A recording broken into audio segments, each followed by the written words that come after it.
Baik, waktu telah menunjukkan pukul 9.00 WIB. Assalamualaikum warahmatullahi wabarakatuh. Selamat pagi dan salam sejahtera untuk kita semua. Yang terhormat, Pembina Genbi Sumut, Kak Francis Kasialoho dan Bapak Edwin Marwansyah. Yang kami hormati, Ketua Genbi Sumut, Abangda Aji Noval Maruf beserta jajarannya. Yang kami hormati, Ketua Genbi Universitas Medan Area, Abangda Safrijal beserta jajarannya.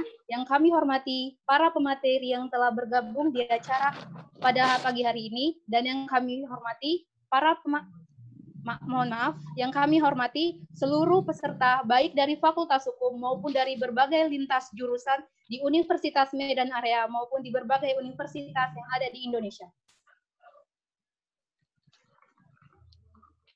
Para peserta yang kami hormati, puji dan syukur marilah kita panjatkan atas kehadiran Allah Subhanahu wa Ta'ala, karena pada pagi hari ini, Minggu 18 Oktober 2020, kita dapat hadir dalam sesi environmental jilid kedua yang diadakan oleh Divisi Lingkungan Hidup Komisariat Universitas Medan Area dalam acara Kolagen, Kompur ala Genbi, dengan mengusung tema implikasi penerapan Undang-Undang Minerba dan perizinan berdasarkan analisis dampak lingkungan. Kepada para peserta yang kami hormati, untuk mewakili acara kita pada pagi hari ini, izinkan kami untuk menampilkan video seputar kegiatan Genbi. Kepada para hadirin dimohonkan untuk mematikan audio suara ketika video sedang berlangsung.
Myself fall into you. I never thought I'd fall right through. I fell for every word you said.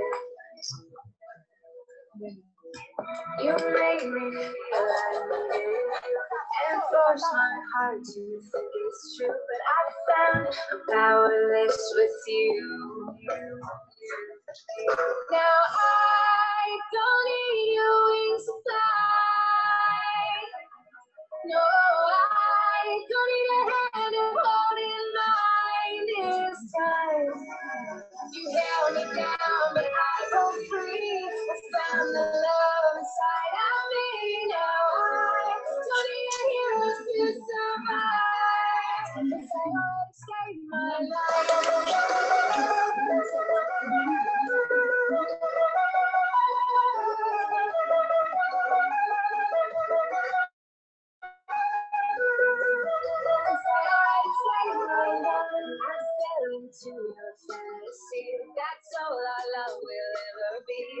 smoke is saving you and me.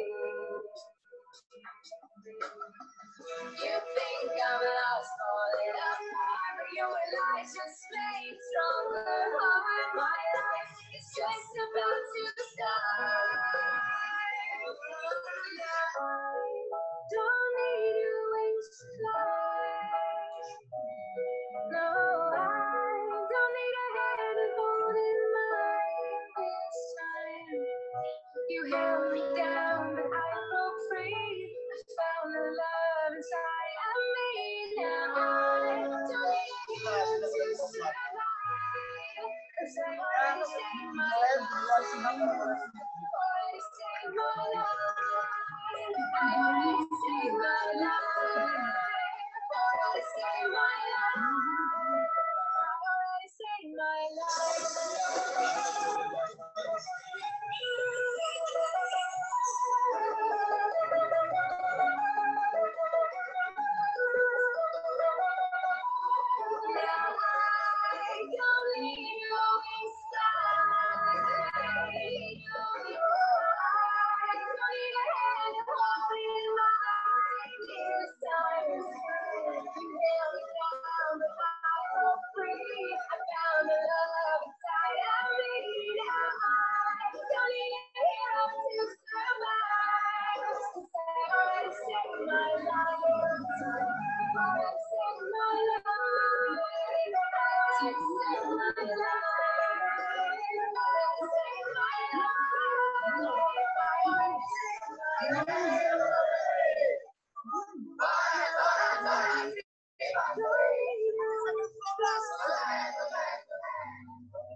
Baik, terima kasih atas pemutaran video kegiatan seputar Genbi.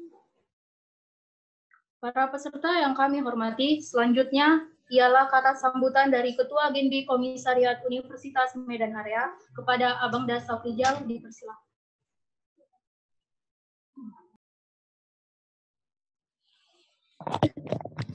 Oke, Assalamualaikum warahmatullahi wabarakatuh. Selamat pagi menjelang siang.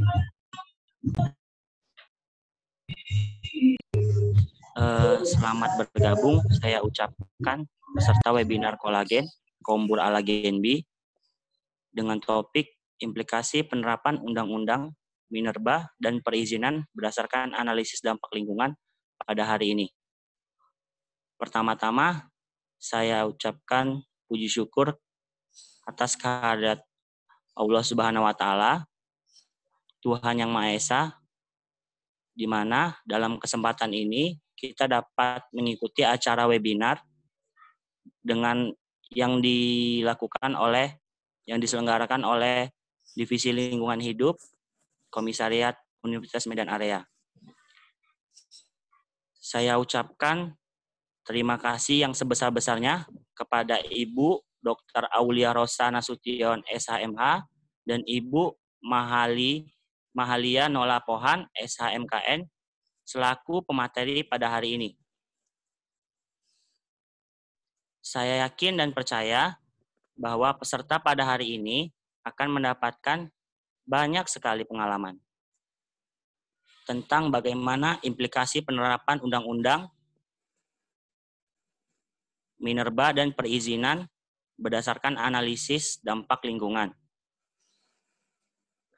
Dan yang tak lupa saya juga terima kasih terhadap kepada Divisi Lingkungan Hidup Komisariat Universitas Medan Area yang sudah menyelenggarakan acara pada hari ini. Semoga apa yang diberikan berdampak positif kepada seluruh peserta, khususnya di Universitas Medan Area dan di berbagai universitas penjuru lainnya. Demikian yang saya sampaikan. Selamat mengikuti rangkaian acara, selamat bergabung. Semoga ilmu dan pengalaman bermanfaat bagi kita semua. Wabillahi taufiq wal hidayah. Wassalamualaikum warahmatullahi wabarakatuh. Waalaikumsalam warahmatullahi wabarakatuh.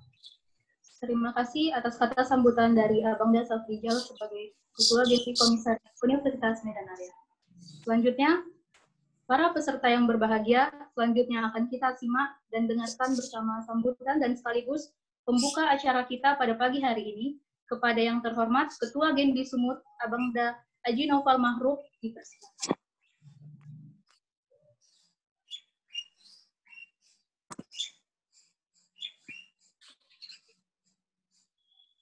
Baik. Sebelumnya, apakah suara saya kedengaran jelas, moderator? Sudah, Bang. Oke, baik. Bismillahirrahmanirrahim. Assalamualaikum warahmatullahi wabarakatuh. Selamat pagi untuk kita semua. Terima kasih banyak atas waktu dan juga kesempatannya kepada moderator dan juga teman-teman dari Genbi Komisariat UMA, terutama LH. Puji syukur kita panjatkan kehadiran Allah Subhanahu wa Ta'ala, Tuhan yang Maha Esa, sehingga kita masih dapat berkumpul ya, walau secara online virtual pada hari ini di kegiatan Kolagen ya, Kombrala Genbi dari Genbi Komisariat UMA yang membahas tentang Undang-Undang Minerba dan dampaknya terhadap analisis AMDAL ya. Nah, dan juga salam besar dengan salam kita panjatkan kepada junjungan Nabi besar Muhammad Sallallahu Alaihi Wasallam. Allahumma sholli wa barik alaihi. Semoga kita masih selalu dapat syafaatnya di yaumil akhir kelak. Saya Haji Noval Ma'ruf selaku Ketua Genbi Wilayah Sumatera Utara mengucapkan terima kasih banyak kepada teman-teman Genbi Komisariat UMA ya atas waktu dan kesempatan juga kali ini dari Divisi Lingkungan melakukan kegiatan webinarnya yang tentu dengan tema dan juga materi yang cukup menarik dan juga ilmiah pastinya. Banyak ilmu-ilmu yang akan kita dapati di agenda webinar kali ini. Tak lupa pula saya ucapkan selamat datang kepada yang terhormat kedua pemateri kita, yaitu Ibu Dr. Aulia Rosa Nasution, SHMH, dan juga Ibu Mahalia Nola Pohan, SHMKN, yang dimana tentu kedua pemateri kita ini merupakan yang berkafa'ah juga ya di dalam bidang hukum dan juga tema yang akan kita bahas pada hari ini. Sedikit mengulas sedikit kenapa materi ini cukup menarik, karena kita paham juga sempat santer booming juga kemarin terkait dengan UU Minerba ini. Kita tahu bahwa di bulan Mei kemarin revisi UU Minerba ini telah disahkan ya oleh Parlemen Dewan Perwakilan Rakyat Republik Indonesia, dan banyak polemik ataupun pro kontra terhadap dengan revisi undang-undang tersebut ini, baik dari yang disoroti mengenai perizinan dari daerah ke pusat maupun mengenai masa perizinan dari setiap usaha pertambangan. Maka dari itu kita mungkin dari materi ini kita mungkin dapat menambah ya wawasan. Kemarin kenapa sih kok bisa UU Minerba yang disahkan DPR mengalami pro kontra ataupun ada pertentangan lah dari masyarakat. Tapi sayangnya kemarin juga kita bisa lihat bahwa UU ini disahkan saat lagi masih gencar-gencarnya COVID ya, sehingga kita hanya bisa terbatas mendengarkan informasi, tidak bisa menyampaikan dengan lantang aspirasi ataupun mungkin kontra dan pro-nya. Maka dari itu, teman-teman semua, para hadirin audiens yang bergabung pada webinar kali ini, harapannya kita dapat bisa mengikuti agenda webinar kali ini dengan khusyuk dan juga dengan hikmat, karena ini juga menambah wawasan kita pastinya yang lebih baru, terutama juga dalam bidang UU Minerba ya, yang berdampak pada lingkungan. Maka dari itu, saya mohon izin dengan ini membuka acara webinar Kolagen, Kombrala Genbi Komisariat UMA pada hari ini resmi buka. Dikembalikan kepada moderator. Terima kasih. Wassalamualaikum warahmatullahi wabarakatuh. Terima kasih atas kata sambutannya, Bang. Baiklah, masuk kepada acara inti kita, yaitu pemaparan dari para narasumber kita, dan izinkan saya, Madeline Rosalda Nasution, selaku moderator yang akan memandu jalannya acara ini sampai dengan selesai. Sebelum memasuki acara inti tersebut, saya ingin memperkenalkan para narasumber kita pada pagi hari ini. Yang materi itu yang akan dibawakan oleh narasumber kita, Dr. Aulia Rosa Nasution S.A.M. lahir di Kediri, Jawa Timur, 6 Juli 1982, beragama Islam, pekerjaan dosen tetap di Prodi S2 dan S1 di Fakultas Hukum Universitas Medan Area, dosen tetap di Magister Hukum dan Fakultas Hukum UMA sejak tahun 2015 sampai dengan sekarang, dosen tetap di Perguruan Tinggi Hukum Militer Angkatan Darat di Salemba, Jakarta, dosen tetap di Pascasarjana Universitas Islam Negeri dosen tetap di Pascasarjana Universitas Pancabudi serta di Universitas Dharma Agung, dan sebagai peneliti di bidang studi HAM dan kejahatan terorisme. Prestasi yang pernah didapatkan oleh narasumber kita yang pertama, yaitu yang pertama, juara 1 lomba pidato berbahasa Inggris di tingkat Fakultas Hukum Universitas Sumatera Utara di tahun 2002. Yang kedua, sebagai penulis artikel terbaik pada Seminar Nasional Visipol Universitas Andalas di Padang pada tahun 2016. Yang ketiga, sebagai pemakalah terbaik dalam Seminar Internasional ke-26 tahun bidang sosial dan kemanusiaan yang diselenggarakan oleh Global Association for Humanities and Social Science Research di Malaysia. Kepada Ibu Aulia Rosa yang akan memaparkan materi pertama yang akan membahas tentang materi kepatuhan hukum mengenai Undang-Undang Minerba. Kami ingatkan sekali lagi kepada para peserta untuk mematikan audio suaranya ketika narasumber sedang memaparkan materi. Terima kasih.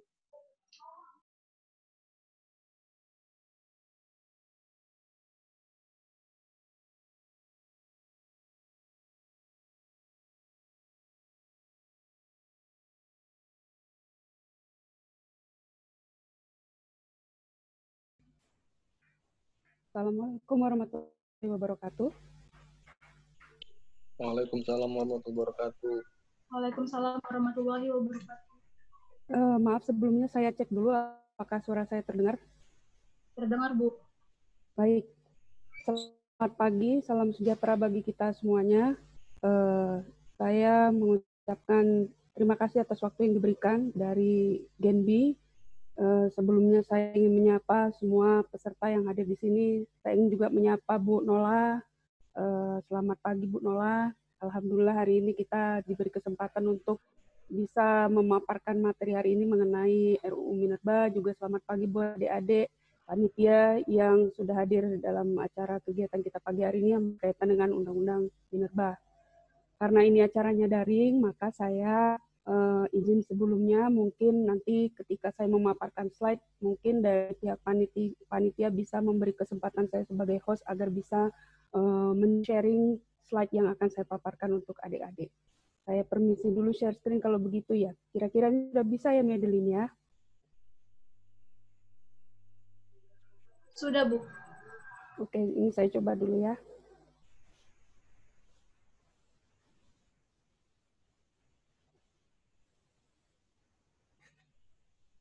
Baik, sebelum saya mulai, apakah sudah terlihat slide di layar? Saya ingin tahu dulu. Sudah, Bu, sudah terlihat di layar.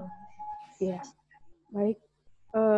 Pada kesempatan yang baik ini, dalam rangka topik kita mengenai implikasi Undang-Undang Minerba, mungkin ada beberapa hal yang ingin saya sampaikan, meskipun tidak semuanya. Semoga apa yang hari ini kita bahas mengenai Undang-Undang Minerba bisa membawa ilmu dan wawasan untuk kita semua.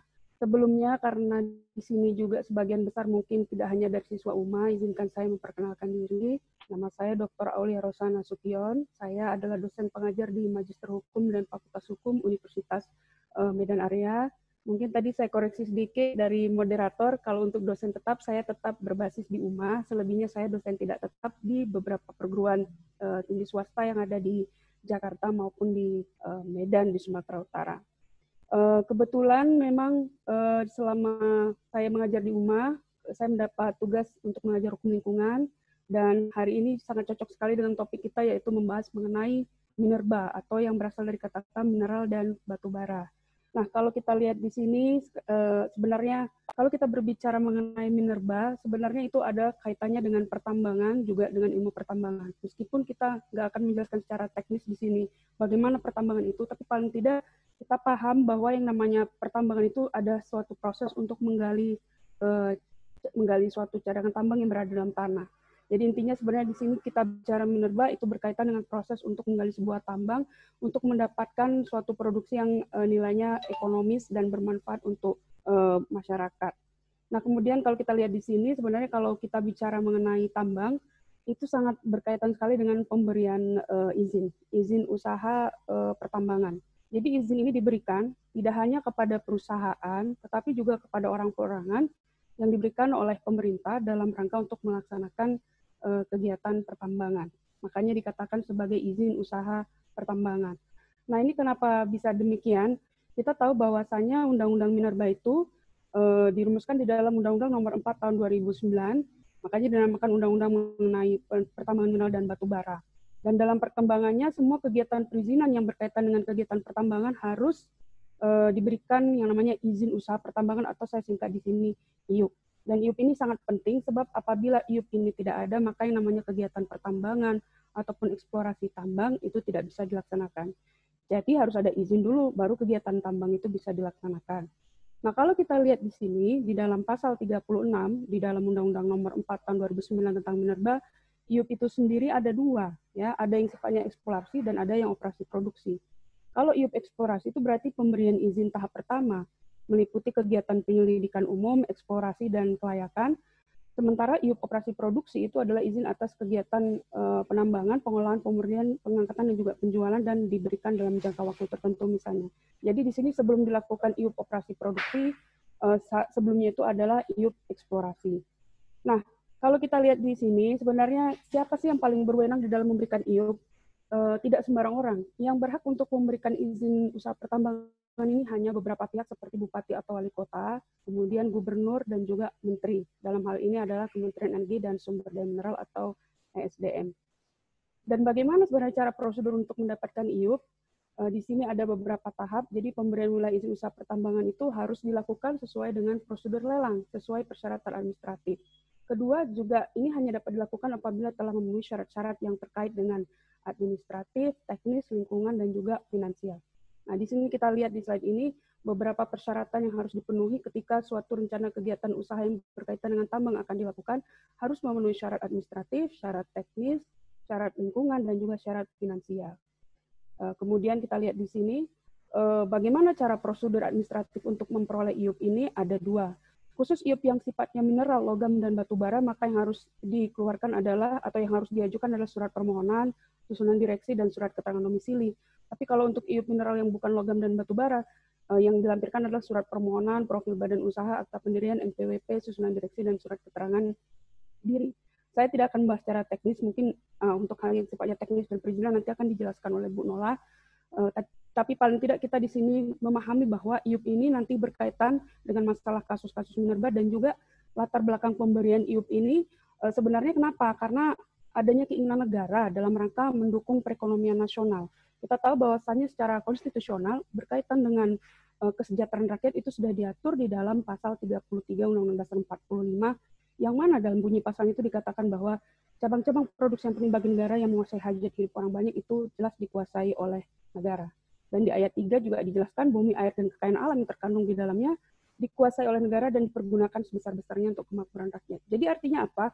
Setiap segala kegiatan yang berkaitan dengan sumber daya alam yang ada di Indonesia ini, sebenarnya intinya tujuannya adalah untuk kemakmuran rakyat. Kemudian kita sambungkan lagi dengan IUP tadi, sebenarnya IUP ini sudah diatur dalam Undang-Undang Minerba, yaitu Undang-Undang Nomor 4 Tahun 2009. Saya jelaskan sedikit, IUP itu adalah izin usaha untuk melakukan pertambangan, kemudian ada IUP eksplorasi, izin usaha yang diberikan untuk melakukan tahap kegiatan pendidikan umum, eksplorasi atau kelayakan.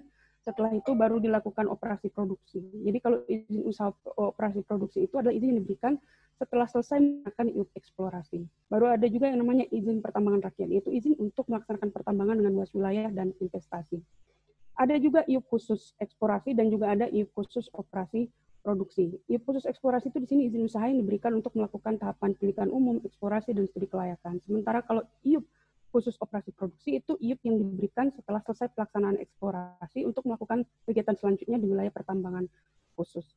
Nah, berkaitan dengan topik kita saat ini, revisi Undang-Undang Minerba, kita semua tahu bahwasanya revisi Undang-Undang Minerba ini sudah dilakukan melalui parlemen, dalam hal ini DPR RI, tepatnya kalau tidak salah pada tanggal 12 Mei 2020, dan sudah dilakukan pembahasan secara intensif dari sejak tanggal 17 Februari sampai 6 Mei 2020, dan di dalamnya nanti kita lihat beberapa rumusan baru mengenai Undang-Undang Minerba. Mungkin nanti tidak akan saya jelaskan secara detail semuanya, ada beberapa pasal yang perlu kita jadikan perhatian bersama.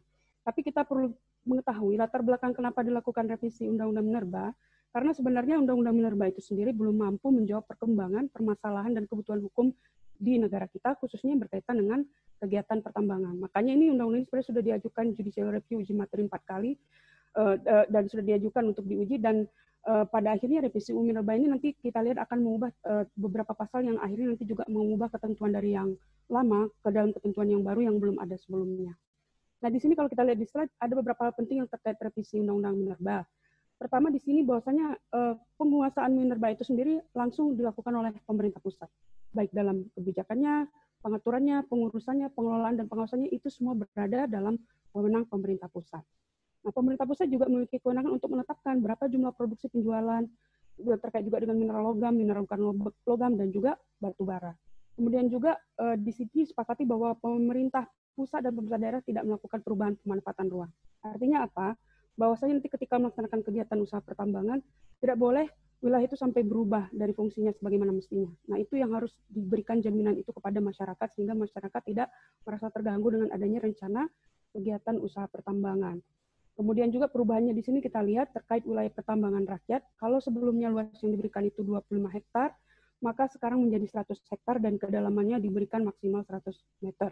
Ini beberapa poin saja yang saya ambil dari beberapa pasal yang direvisi di dalam Undang-Undang Minerba. Kemudian juga nanti kita lihat ada pembagian pemerintah daerah dari hasil kegiatan pertambangan. Jika sebelumnya Pemprov mendapat 1%, maka dengan adanya revisi ini Pemprov mendapat bagian menjadi 1,5%. Selain itu, kementerian juga wajib menyediakan data dan informasi pertambangan secara akurat. Kenapa informasi ini penting? Karena nanti di sini yang akan mendapatkan informasi di sini adalah masyarakat. Ya, kemudian juga ada kewajiban bagi pemegang IUP untuk menggunakan jalan pertambangan dalam pelaksanaan kegiatan pertambangan, dan adanya kewajiban bagi pemegang IUP untuk mengalokasikan dana untuk pelaksanaan program pengembangan pemberdayaan masyarakat. Ini yang sering disebut corporate social responsibility. Dan ini seharusnya sebaiknya diwujudkan sebagai memberikan dana bantuan kepada masyarakat yang ada di sekitarnya yang sudah terkena dampak dari kegiatan usaha lingkungan tersebut. Nah, baik, kalau kita lihat di sini, saya hanya mengutip beberapa pasal saja yang tidak akan saya bahas semua. Ada beberapa pasal yang baru yang mungkin kita lihat di dalam Undang-Undang Minerba. Salah satunya pasal 1 ayat 13. Di sini ada ketentuan baru namanya surat izin penambangan batuan. Izin yang dilakukan untuk melakukan kegiatan usaha pertambangan batuan jenis tertentu untuk keperluan tertentu. Kemudian juga pasal 1 ayat 28A. Pasal ini mengatur bahwa hukum pertambangan ini adalah berlaku untuk seluruh ruang darat, laut, dan udara sebagai satu kesatuan wilayah, yaitu Kepulauan Indonesia. Kemudian kita lihat di sini di pasal, bentar ya, saya nggak kelihatan di slide, pasal 4 ayat 2.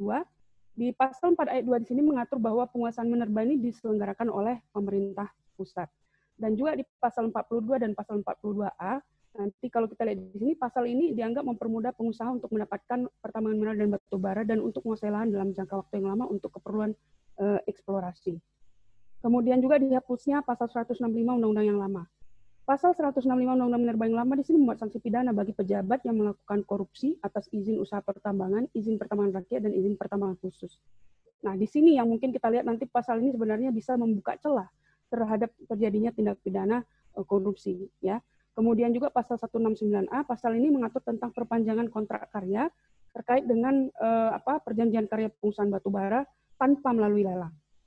Padahal tadi saya sudah jelaskan di slide sebelumnya bahwasanya apabila ingin melaksanakan rencana kegiatan usaha tambang sesuai prosedur tadi sebelumnya saya jelaskan di slide sebelumnya itu harus dilakukan melalui lelang. Tapi melalui undang-undang yang ini tidak lagi diberlakukan lelang. Kemudian juga kita lihat pasal 169B ayat 5, pemegang KK dan PKP 2B ini dalam mengajukan permohonan khusus sebagai kelanjutan operasi produksi kontrak perjanjian bisa mengajukan permohonan wilayah di luar WIUPK untuk tahap kegiatan operasi produksi kepada Menteri. Selanjutnya pasal 4 ayat 2, pasal ini mengatur bahwa penguasaan minerba ini diselenggarakan oleh pemerintah pusat. Sementara pada undang-undang yang lama kewenangan diberikan kepada Pemda. Jadi kalau kita lihat di sini sebenarnya ini sangat bertentangan dengan semangat daripada otonomi daerah. Artinya apa? Semua kembali lagi ke pusat. Semua pengendalian, pengawasan, kebijakan, kewenangan yang mengatur adalah pemerintah pusat terkait dengan kegiatan ataupun rencana usaha kegiatan yang berkaitan dengan pertambangan. Nah, di sini saya hanya menekankan beberapa hal yang terkait dengan UU Minerba yang kelihatannya kontroversi. Sebelumnya Undang-Undang Minerba ini sudah dibahas di DPR, ya, dan dilakukan secara tertutup, dan mungkin di sini tidak melibatkan partisipasi masyarakat. Padahal kita tahu seharusnya ketika kita merumuskan suatu undang-undang, itu seharusnya melibatkan partisipasi publik, masyarakat, DPR, dan sebagainya agar semuanya tahu. Dan juga tidak dilakukan uji publik oleh Menteri, dan juga tidak melibatkan DPD, dan dilakukan dalam rapat yang mungkin kondisi COVID saat ini dilakukan secara virtual, sehingga menurut saya ini berpotensi menimbulkan cacat secara hukum. Kita bicara secara hukum, maka analisa saya demikian, sehingga hasilnya mungkin dapat dikatakan sebenarnya cacat dan batal demi hukum. Nah, jadi kita lihat di sini sesuai dengan tema hari ini, apa sebenarnya implikasi dari RUU Minerba. Jelas pertama adalah melemahkan dan menyediakan ruang hidup masyarakat adat. Kenapa saya jelaskan di sini yang paling terkena masyarakat adat? Karena dengan adanya Undang-Undang Minerba ini, jelas yang paling merasa kehilangan wilayah itu adalah masyarakat adat. Di mana kita tahu bahwa masyarakat adat ini sebenarnya harus dilindungi dan wilayah adat itu juga sangat berkontribusi langsung terhadap identitas masyarakat adat. Contohnya seperti ini, kalau kita lihat di sini ada contoh tambang yang dilakukan oleh perusahaan Newmont. Kita tahu bahwasanya Newmont ini merupakan salah satu perusahaan tambang emas terbesar di dunia yang berbasis di Colorado, Amerika. Penambangan ini dilakukan di NTB, di Nusa Tenggara Barat. Seperti ini. Ini perusahaan asing yang melakukan kegiatan eksplorasi pertambangan atau kegiatan pertambangan yang ada di Sumbawan, Nusa Tenggara Barat. Kemudian dampak yang berikutnya melanggengkan praktik korupsi. Jadi berdasarkan hasil penelitian yang saya baca, menurut Jaringan Advokasi Tambang, itu ada sekitar 326 kepala daerah, politisi, dan birokrat yang terjerat korupsi dan diproses secara hukum akibat masalah pertambangan ini. Dan ternyata sampai tahun 2018 masih ada 8.710 izin pertambangan yang masih banyak terkait dengan pelanggaran akibat apa? Adanya tumpang tindih dengan perizinan kawasan perhutanan, tidak membayar pajak, tidak memiliki NPWP, dan adanya dugaan korupsi. Dampak yang berikutnya adanya sentralisasi kewenangan pengelolaan sumber daya alam. Tadi saya sudah jelaskan bahwasanya ketika adanya revisi Undang-Undang Minerba, semua pengelolaan, pengawasan dilakukan oleh pemerintah pusat, tidak lagi kepada pemerintah daerah. Jadi dalam hal ini sebenarnya kewenangan pemerintah daerah semakin berkurang atau dapat dikatakan melemahkan kewenangan Pemda di dalam hal pengelolaan kegiatan pertambangan. Dampak berikutnya adalah meningkatkan kriminalisasi dan kekerasan pada masyarakat adat dan juga memberikan keistimewaan bagi pemegang konsesi tambang. Kenapa dikatakan memberikan keistimewaan? Karena pada undang-undang ini, tadi sudah saya dijelaskan dalam salah satu pasal tadi, adanya perpanjangan kontrak karya yang diberikan kepada perusahaan untuk memperpanjang kontrak karya terkait pertambangan. Kemudian juga dampak berikutnya memberikan perluasan wilayah tambang bagi pemegang konsesi pertambangan. Jadi ini adalah beberapa dampak atau implikasi akibat daripada revisi Undang-Undang Minerba. Kemudian yang saya analisa dari sini berarti sebenarnya apa yang terjadi pada revisi Undang-Undang Minerba? Saya melihatnya bahwa ini menjadi suatu jaminan atau bailout dari pemerintah kepada perusahaan-perusahaan besar khususnya dalam rangka melakukan kegiatan pertambangan. Yang seharusnya pemerintah itu hadir atau negara hadir untuk memberikan jaminan kepada masyarakat, maka dengan adanya Undang-Undang Minerba yang telah direvisi ini, kepentingan masyarakat akhirnya terancam untuk tidak dilindungi, karena di sini yang jelas menjadi prioritas adalah kepentingan perusahaan. Kemudian perusahaan mendapatkan kemudahan izin usaha pertambangan dan juga mendapatkan kemudahan untuk perpanjangan kontrak karya tanpa melalui lelang dan tanpa pengurangan luas wilayah. Kemudian juga kegiatan ini nanti UU Minerba ini yang setelah direvisi akan mendorong eksploitasi tambang secara besar-besaran, tentunya apakah di darat maupun di laut, dan juga mendorong timbulnya kriminalisasi terhadap warga penolak tambang dan tidak memberikan jaminan hukum masyarakat khusus masyarakat adat dan warga penolak tambang. Jadi saya melihat banyak sekali cacat di sini, dan saya lihat juga penerapan Undang-Undang Minerba yang baru ini dilakukan di masa COVID-19, jadi banyak mungkin masyarakat yang tidak tahu karena ini juga belum disosialisasikan, sehingga jelas secara konstitusional ini juga mengabaikan pasal 28F Di dalam pasal ini sudah dikatakan setiap orang itu berhak mendapat informasi terkait hal apapun, apalagi ini mengenai masalah pertambangan yang saya kira hal ini cukup signifikan untuk kepentingan bangsa dan negara kita. Nah, ketika kita bicara pertambangan dikaitkan dengan AMDAL, saya tambahkan sedikit lagi karena ini temanya adalah mengenai AMDAL, kita harus paham bahwa dalam setiap kegiatan usaha apapun harus disyaratkan AMDAL. AMDAL ini adalah analisis mengenai dampak lingkungan. Tujuan AMDAL ini adalah merupakan suatu kajian mengenai dampak besar yang penting untuk mengambil keputusan dari suatu usaha atau kegiatan yang direncanakan pada lingkungan hidup yang diperlukan bagi proses pengambilan keputusan tentang pelanggaran usaha kegiatan. Nah, AMDAL ini sendiri diatur di dalam PP nomor 27 tahun 1999 dan sudah dilaksanakan di negara kita sejak tahun 1982. Dan AMDAL ini menjadi prasyarat penting ketika akan melakukan suatu proyek yang diperkirakan bisa mempengaruhi kondisi lingkungan hidup alam dan sekitarnya. Nanti kalau kita lihat di sini AMDAL itu, maka ada beberapa dokumen yang dihasilkan seperti penyajian informasi lingkungan, kerangka acuan, analisis dampak lingkungan, rencana pemantauan lingkungan, dan rencana pengelolaan lingkungan. Prosedurnya kira-kira seperti ini, jadi harus disusun dulu suatu rencana, kemudian dilakukan studi kelayakan, dibuat desain rinci, konstruksi, kemudian operasi. Jadi artinya ketika melaksanakan suatu rencana kegiatan usaha itu tidak bisa sembarang, harus ada dokumen AMDAL yang telah memenuhi syarat-syarat sehingga kegiatan itu bisa dilakukan dan bisa meminimalisir dampak daripada rencana kegiatan usaha tersebut khususnya kepada masyarakat. Tujuan dan fungsi AMDAL itu di sini mungkin yang penting saya jelaskan, tidak perlu semuanya. Pertama mungkin melakukan penjagaan rencana usaha kegiatan agar tidak memberikan dampak buruk bagi lingkungan. Juga kedua membantu proses pengambilan keputusan tentang kelayakan lingkungan hidup, memberi masukan untuk penyusunan rencana pengeluaran dan pemantauan lingkungan hidup. Nah, bagaimana syarat-syarat atau perusahaan yang wajib menggunakan AMDAL? AMDAL itu diberlakukan apabila ada suatu rencana atau kegiatan usaha yang kira-kira berpotensi mengubah bentuk lahan dan bentang alam, mengeksploitasi sumber daya alam yang terbarukan maupun yang tidak terbarukan. Kegiatan itu menimbulkan pencemaran lingkungan, terus ada pemborosan sumber daya alam secara terus-menerus, dan ada perusakan terhadap kawasan konservasi sumber daya alam atau perlindungan cagar budaya, pencemaran terhadap keanekaragaman hayati dan non-hayati, kegiatan yang memiliki risiko tinggi, dan penggunaan teknologi yang merusak dan mencemari lingkungan. Seperti itu, ya. Kemudian kita lihat apa sebenarnya manfaat daripada AMDAL.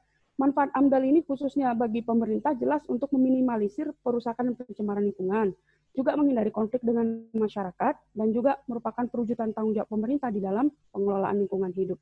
Sementara itu manfaat AMDAL bagi kegiatan pelaku usaha, menjamin keberlangsungan usaha itu sendiri, dan juga memudahkan interaksi dengan masyarakat karena dianggap patuh taat pada hukum, dan juga menjadi referensi untuk peminjaman kredit atau hutang di bank. Kemudian manfaat AMDAL bagi masyarakat itu sendiri apa? Ini yang saya kira lebih penting. Masyarakat itu harus tahu info awal dari suatu adanya kegiatan usaha, dalam hal ini minerba atau pertambangan. Kemudian masyarakat bisa melakukan kontrol terhadap kegiatan yang terjadi. Masyarakat bisa memberikan SPT atau saran, pendapat dan tanggapan terkait rencana usaha kegiatan yang akan dilakukan. Masyarakat juga terhindar dari konflik karena kita tahu setiap kali terjadi kegiatan usaha pertambangan pasti akan menimbulkan pergesekan ataupun konflik dengan masyarakat, antara perusahaan dalam hal ini dengan masyarakat. Dan juga manfaat AMDAL bagi masyarakat adalah sebagai prasyarat dalam menyusun kerangka acuan. Nah, kita lihat di sini prosesnya, saya tidak akan menjelaskan secara detail, mungkin dari slide di sini kita bisa lihat masyarakat di sini juga bisa dilibatkan dalam partisipasinya di dalam penyusunan AMDAL, sehingga ini ada kesempatan bagi masyarakat untuk melakukan pengawasan terkait kegiatan yang akan dilakukan. Kemudian kita lihat di sini bagaimana lagi keterlibatan masyarakat dalam penyusunan AMDAL. Di sini masyarakat mana yang akan dilibatkan dalam penyusunan AMDAL? Jelas masyarakat yang terkena dampak dari kegiatan usaha tersebut, masyarakat pemerhati lingkungan hidup, dan masyarakat yang terpengaruh atas segala bentuk keputusan dalam proses AMDAL. Baik, kemudian saya lanjutkan di sini. Peraturan apa saja yang terkait dengan AMDAL? Kalau kita bicara mengenai hukum lingkungan, rujukan kita cukup satu, yaitu Undang-Undang Nomor 32 Tahun 2009 tentang perlindungan dan pengelolaan lingkungan hidup. Akan tetapi banyak sekali peraturan yang berkaitan dengan AMDAL yang mungkin tidak perlu saya jelaskan satu persatu karena sudah terlihat di slide ini, tapi tetap payung hukum daripada kegiatan pengelolaan lingkungan hidup, apapun itu tetap merujuk kepada Undang-Undang Nomor 32 Tahun 2009. Nah, berkaitan dengan izin tadi, izin usaha pertambangan, ada juga yang namanya izin lingkungan.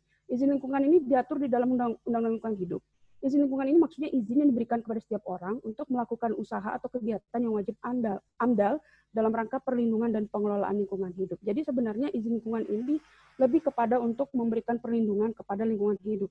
Kemudian juga kita lihat di dalam Undang-Undang Lingkungan Hidup Nomor 32 Tahun 2009, di situ diatur di dalam pasal 22, setiap usaha atau kegiatan yang berdampak penting bagi lingkungan itu wajib memiliki dokumen AMDAL. Jadi kegiatan usaha apapun itu harus ada dokumen AMDAL. Dan di pasal 2-nya diatur dampak penting yang dimaksud dalam pasal 20 ayat 1 tadi, artinya di sini apa saja yang perlu AMDAL, contohnya misalnya besaran jumlah penduduk yang terkena dampak rencana atau kegiatan usaha, luas wilayah penyebaran dampak, intensitas dan lamanya dampak berlangsung, banyak komponen lingkungan hidup yang terkena kerusakan lingkungan, kemudian sifat kumulatif dampak, berbalik atau tidaknya berbaliknya dampak, dan kriteria lain sesuai perkembangan ITEK. Nah, jenis kegiatan apa saja yang wajib menggunakan AMDAL? Banyak sekali.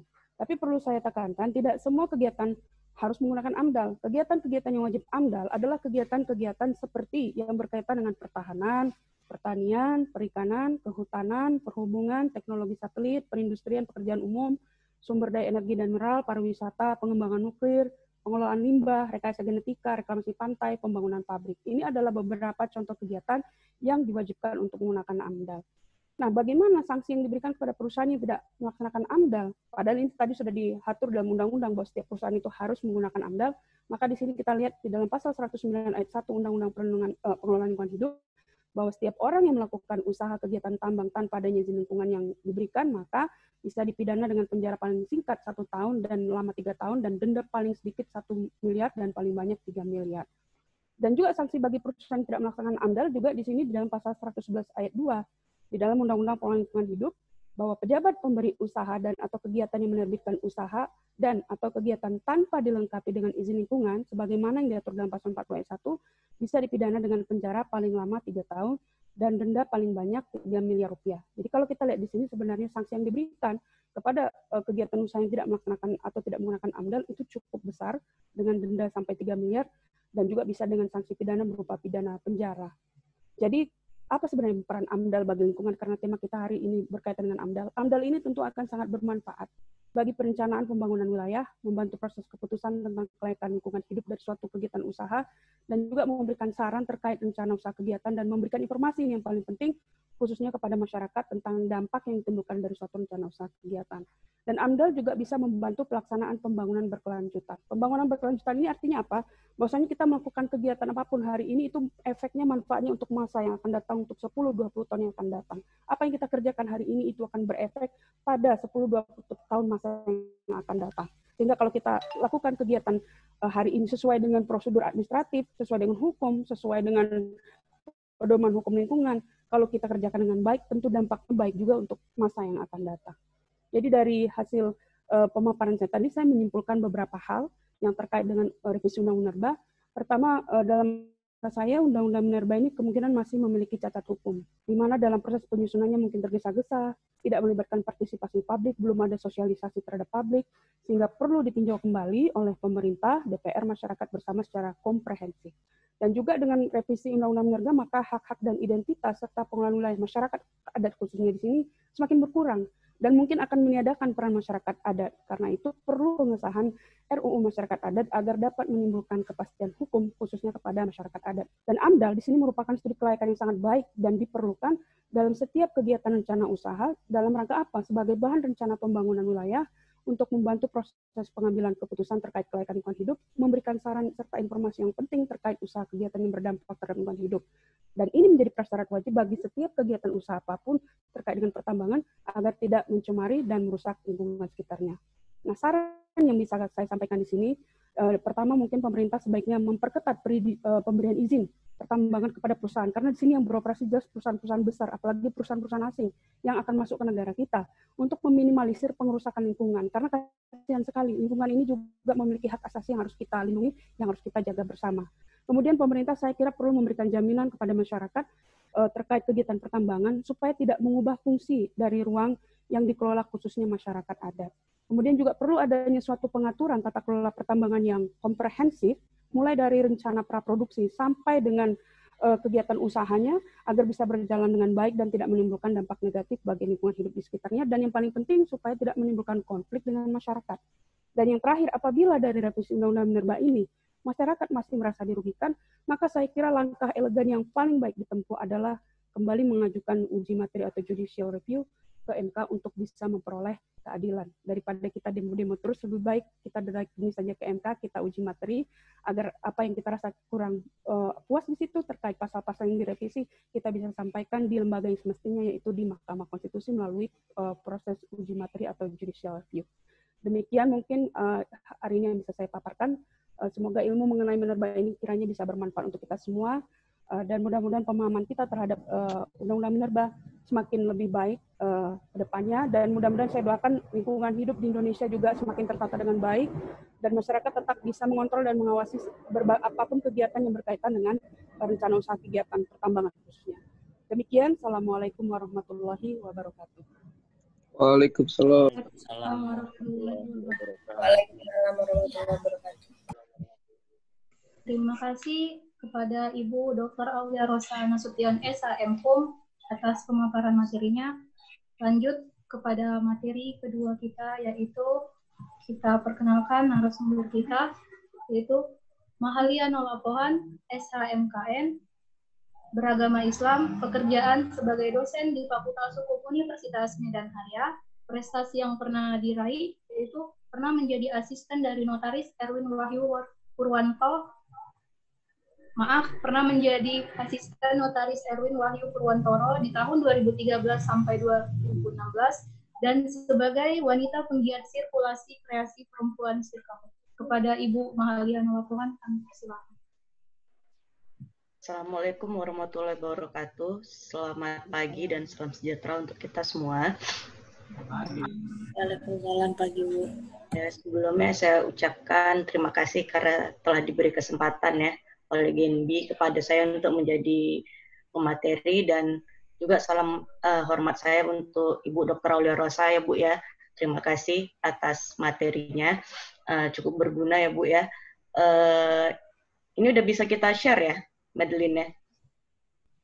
Sudah Bu.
Udah kelihatan ya?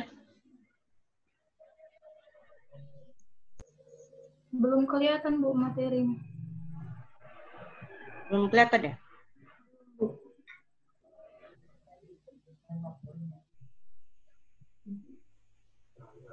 Sudah Bu, sudah.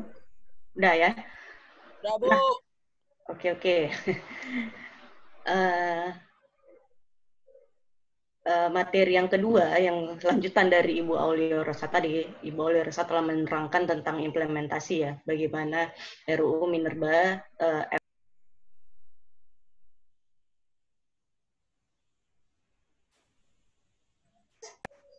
Nah, kalau di materi saya lebih pengen menjelaskan mengenai sistem izin usaha penambangan atau kita singkat dengan IUP ya, dalam dampak lingkungannya. Jadi ada beberapa poin yang ingin saya bicarakan. Ada mengenai prosedur ya, tentang prosedur IUP, lalu eksistensi AMDAL dalam pertambangan, lalu bagaimana sih sebenarnya cara pengembalian lahan setelah pasca tambang Nah, itu adalah poin-poin yang mau saya jelaskan secara ringkas lah ya untuk materi saya. Nah, jadi kalau kita berbicara mengenai masalah izin,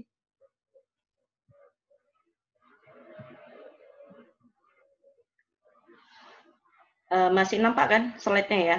Masih, Bu. Oke. Nah, sistem perizinan ya dalam pertambangan ini merupakan sistem perizinan yang urgent, yang paling besar fungsinya untuk menjaga pelaksanaan pengelolaan perlindungan lingkungan hidup di Indonesia. Tujuan itu diharapkan adanya penguatan peran pemerintah, khususnya pemerintah daerah sebenarnya ya, sebagai pemilik daerah penghasil tambang. Nah, tujuan capaiannya adalah untuk kepentingan manusia. Nah, jadi yang diterangkan Ibu Aulia Rosa tadi, untuk RUU Minerba yang baru itu pemerintah daerah itu dikecilkan ruang lingkupnya untuk masalah pertambangan. Nah, inilah sebenarnya untuk masalah izin, ini seharusnya itu harus dari pemerintah daerah dulu. Sistem perizinan ini diinginkan mampu menjaga hak-hak masyarakat sebagai penduduk yang memiliki ruang wilayah hukum dalam kekayaan tambang secara umum dan masyarakat daerah setempat yang berdampak secara khusus. Setelah itu, sistem perizinan secara legalitas harus memiliki substansi yang kuat secara materi hukum yang digunakan untuk mampu mengkoordinir kepentingan dan hak-hak yang dimiliki masyarakat. Maka seharusnya diperlukan penguatan kualitas izin yang dikeluarkan pemerintah daerah dalam hal menjaga hak-hak masyarakat daerah yang memiliki kekayaan.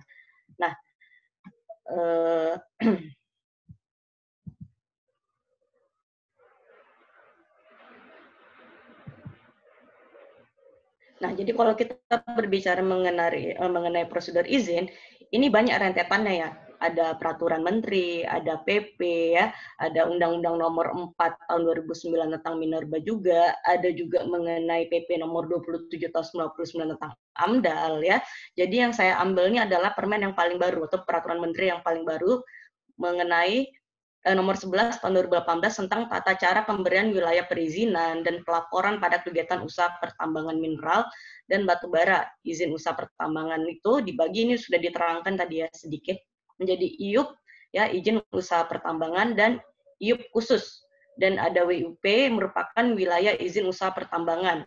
WUP adalah wilayah usaha pertambangan lagi, ini dibagi lagi kalau melalui Permen Nomor 11 tahun 2018.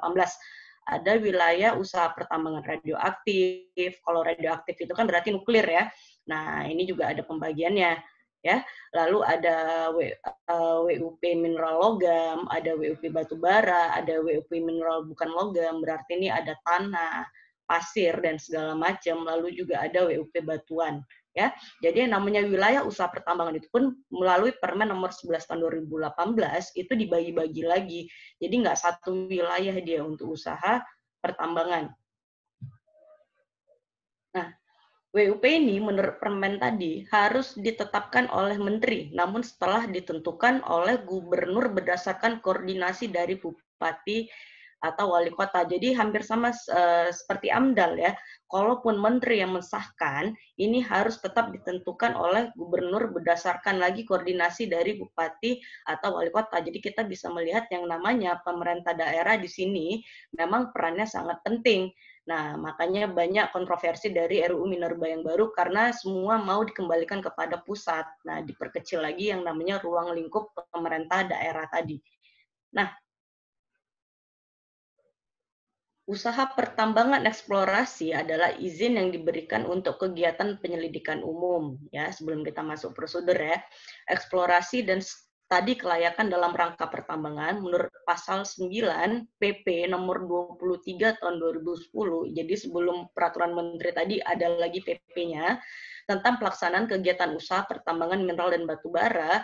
IUP eksplorasi diberikan berdasarkan permohonan dari badan usaha. Jadi yang boleh mengajukan ya izin untuk usaha pertambangan itu ada badan usaha, koperasi, perseorangan yang memang telah mendapatkan wilayah izin usaha pertambangan atau WIUP. Nah, cara kita mendapatkan WIUP ini adik-adik sekalian juga dengan cara tadi pelelangan tadi. Nanti di slide selanjutnya ada saya terangkan sedikit ya.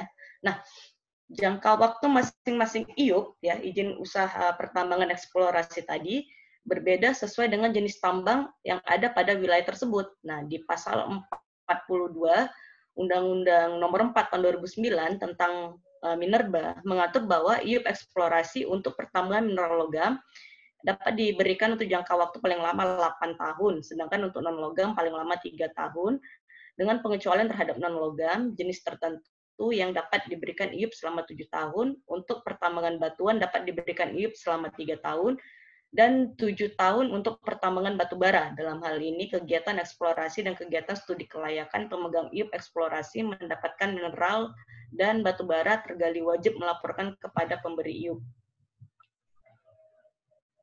Nah, dalam pasal 30 PP 23/2010 ini juga diatur tentang dalam jangka waktu paling lama 5 hari kerja setelah penetapan pengumuman lelang. Nah, ini dia tadi saya bilang.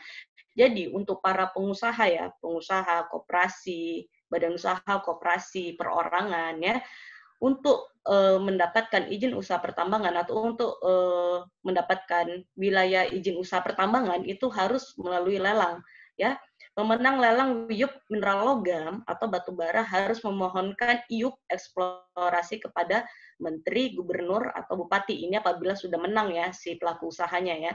Apabila hal tersebut tidak dilakukan, maka pemenang lelang IUP tadi akan dianggap gugur dan uang jaminan kesungguhan yang sebelumnya sudah disetor akan menjadi milik pemerintah ya. Makanya kita bilang kalau untuk usaha-usaha pertambangan ini usaha-usaha gajah sebenarnya ya, pengusaha-pengusaha besar dan juga banyak untungnya untuk ke negara. IUP lalu akan ditawarkan kepada peserta lelang urutan yang berikutnya apabila sudah gugur ya pemenang IUP yang tadi sebelumnya dan uangnya itu juga sudah dibalikkan kepada negara. Lalu IUP tadi akan ditawarkan kepada peserta lelang urutan berikutnya secara berjenjang dengan syarat nilai harga kompensasi data informasi sama dengan harga yang ditawarkan oleh pemenang pertama tadi. Jadi harganya itu, walaupun pemenang lelang yang pertama itu sudah gugur, itu tetap sama. Ya, gubernur akan menyampaikan penerbitan peta IUP mineral bukan logam dan atau batuan yang dimohonkan kepada bupati atau wali kota untuk mendapatkan rekomendasi dalam rangka penerbitan IUP eksplorasi. Pemohon yang telah mendapatkan peta tadi beserta batas dan koordinat harus menyampaikan permohonan IUP eksplorasi kepada yang berwenang, paling lama 5 hari kerja setelah penerbitan peta tersebut. Nah, jika hal tersebut tidak dilakukan, pemohon dianggap gugur dan uang pencadangan akan menjadi milik negara dan IUP menjadi wilayah terbuka dan kembali dilelang lagi. Ya, itu sistem lelang untuk permohonan IUP setelah ada pemenang IUP ya, wilayah izin usaha pertambangan tadi. Nah, proses izin pertambangan. Jadi kalau misalnya kita bedah satu-satu proses izin pertambangan, ini panjang kali sebenarnya. Jadi saya berusaha untuk inti-intinya aja yang saya kasih tahu di sini.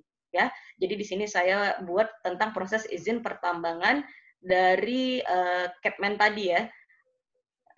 Kepmen RI 176-K-MEM-2018 dan PP nomor 27 tahun 99 tentang AMDAL, karena yang materi saya itu hubungannya tentang analisis dampak lingkungan. Jadi inilah ya, sebelumnya ada kayak skemanya. Jadi kalau misal kita lihat dari skema, ini skemanya pun panjang ya kalau untuk masalah izin pertambangan. Untuk IUP-nya ya. Ini udah kita potong dari lelang tadi, dari IUP tadi. Ini yang sudah ke proses IUP-nya lagi. Itu ada tahapan-tahapannya, ada eksplorasi, ada studi kelayakan, ada AMDAL, tetap ada AMDAL-nya. Ya kalau kita pikir-pikir, kita membuat suatu perumahan aja harus ada AMDAL-nya, apalagi tentang pertambangan. Jadi tetap ada AMDAL-nya ya. Nah, lalu ada konstruksi, ada produksi. Ya, jadi juga untuk jenis-jenisnya itu dikelompokkan lagi. Harus ada ini mau apa nih, mineral logam kah, mineral bukan logam kah, atau apa, itu harus dikelompokkan lagi untuk IUP-nya. Nah, ini juga ada penyelidikan umum di lapangan, ada penugas-tugasnya ya, ada koordinasi geologinya, ini mungkin lebih ke teknis ya lah ya, lebih ke IPA-nya lagi. Lalu ada penyelidikan lebih rinci dan yang lain-lain. Nah, ini untuk saya buat sedikit lah ya prosedurnya, proses IUP untuk mineral logam dan batuannya. Nah, badan usaha ya, atau koperasi, atau perusahaan komanditer, atau orang perseorangan yang telah ditetapkan memang sudah sebagai pemenang lelang ya oleh pemerintah, mengajukan permohonan kepada menteri atau gubernur sesuai dengan kewenangannya. Hampir sama seperti pengajuan AMDAL sebenarnya ya. Setelah diterima permohonan, petugas melakukan verifikasi terhadap permohonan ya. Yang tadi itu yang di slide yang sebelumnya ada tinjauan lapangan dan segala macam ya. Lalu diajukan evaluasi dan konsep persetujuan. Berdasarkan dokumen pemohon yang diterima tadi, unit teknis atau petugas di lapangan melakukan evaluasi atas aspek administrasi secara teknik, lingkungan, dan finansial. Ya. Dalam hal terdapat kekurangan, permohonan itu diberikan jangka waktu 5 hari kerja apabila ada yang kurang ya untuk masalah verifikasi. Nah, untuk melengkapi atau memperbaiki dokumen persyaratan. Apabila jangka waktu terlampaui atau dokumen persyaratan yang disampaikan masih terdapat kekurangan, maka permohonan itu dikembalikan untuk diperbaiki, untuk segera diverifikasi selama 5 hari ya. Pemohon menyampaikan perbaikan setelah berdasarkan evaluasi dokumen telah memenuhi syarat.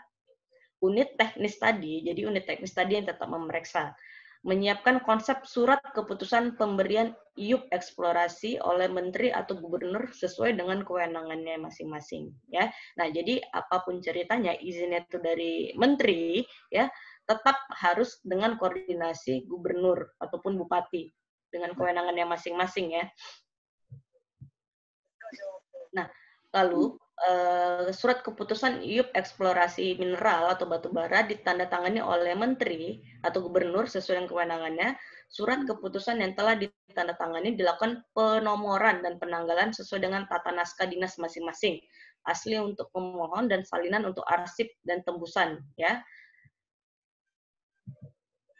Nah, itu tadi untuk proses yang logam dan batu bara. Sebenarnya untuk proses IUP yang mineral bukan logam dan batuan, contohnya seperti pasir dan segala macam tanah, ini juga hampir sama ya. Pengajuan permohonan itu juga sama, pemenang lelang ya, badan usaha, koperasi, perusahaan, firma, perorangan dan lain-lain, itu ditetapkan oleh menteri atau gubernur sebagai pemenang WIUP. Mineral bukan logam dan batuan mengajukan permohonan kepada menteri atau gubernur sesuai dengan kewenangannya masing-masing. Lalu atas permohonan sebagaimana dimaksud pada huruf A tadi, petugas menerima permohonan melakukan verifikasi terhadap dokumen kelengkapan. Di sini juga dilakukan tugas ke lapangan ya, sesuai titik koordinasi geologi dan segala macam. Nah, berdasarkan dokumen pemohon tadi, jadi unit teknis melakukan evaluasi administrasi tadi selama 5 hari juga, sama ya, kalau ada kekurangan dikembalikan lagi kepada pemohon, lalu dilengkapi. Nah, setelah dilakukan perbaikan, itu sudah pasti ada perbaikan ya biasanya, karena ini banyak syaratnya. Permohonan menyampaikan perbaikan, setelah itu diberikan kepada menteri atau gubernur sesuai dengan kewenangannya, lalu diberikan izinnya. Hampir-hampir sama lah dengan cara mineral logam tadi ya. Nah, selanjutnya di materi yang akan saya berikan adalah eksistensi AMDAL dalam izin usaha pertambangan. Jadi tadi Bu Oliorsa sudah menerangkan secara general ya apa itu AMDAL, apa fungsi AMDAL bagi pelaku usaha, bagi masyarakat, bagi pemerintah dan segala macam. Kalau saya lebih mau spesifik ke dalam usaha pertambangannya.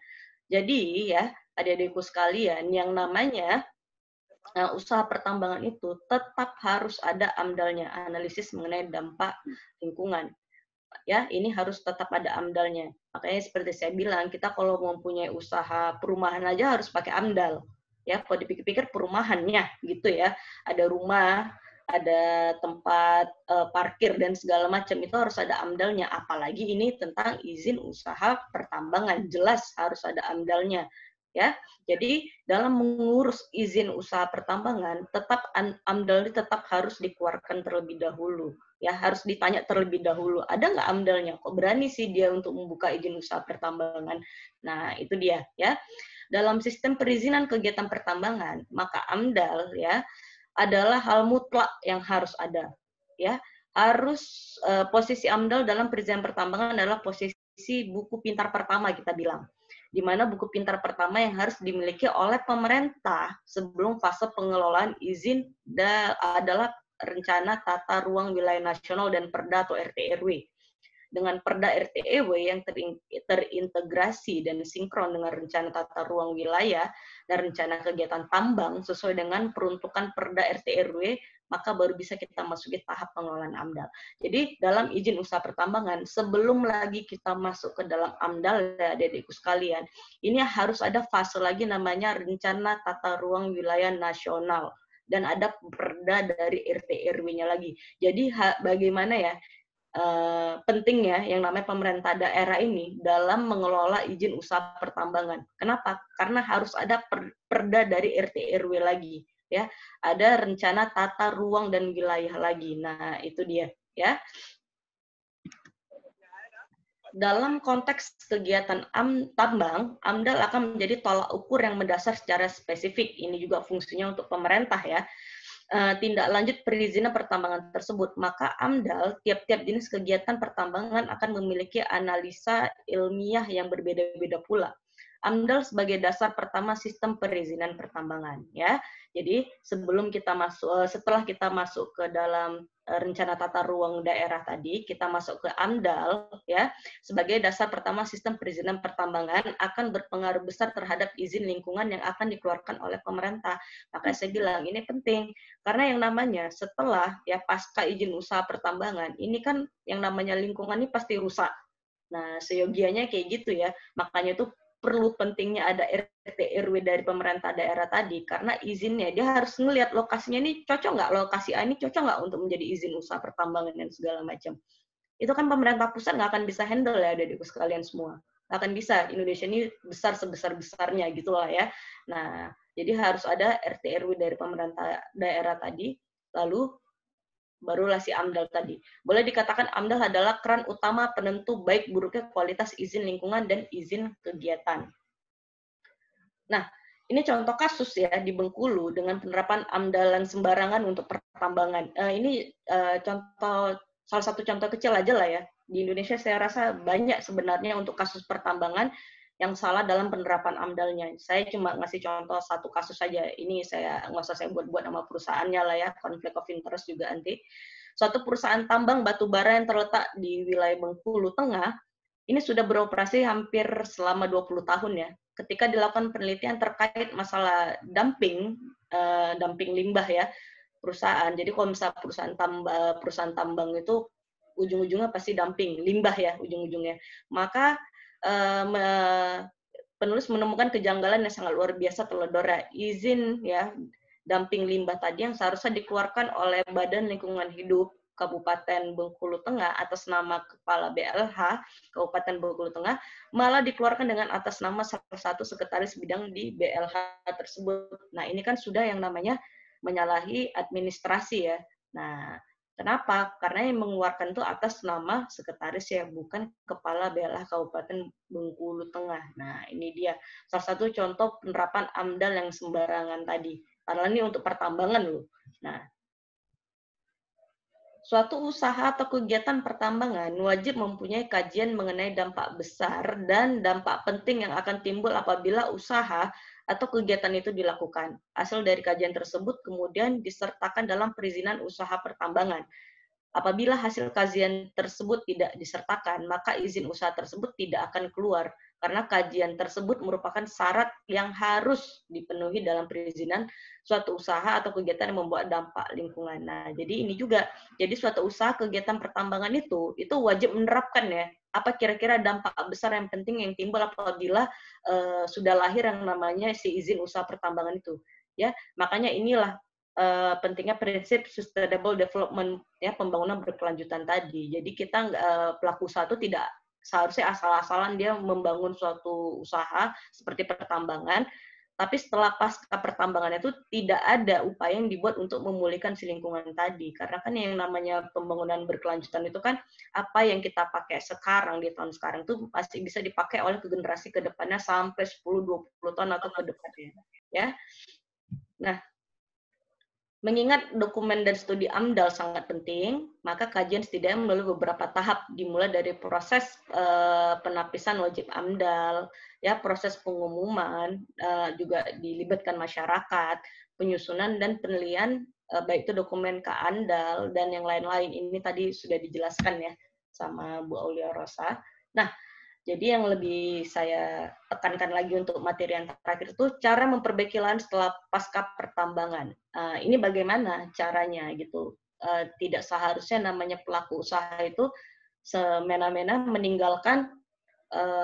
meninggalkan usahanya setelah siap, misalnya setelah 30 tahun udah siap, udah kita tinggalkan izin usaha pertambangannya, udah siap nih, lingkungan pun kita biarkan berantakan. Nah, ini juga nanti ada kontranya juga di RUU Minerba yang baru masalah perbaikan lahan setelah usaha pertambangan. Nah, perusahaan yang bergerak di sektor pertambangan, sebagaimana yang kita ketahui bahwa aktivitasnya cenderung ini pasti yang memberikan dampak perubahan pada struktur dan keadaan lingkungan, seperti kita lihat kalau kalian nonton dokumenter Seksi Killer ya.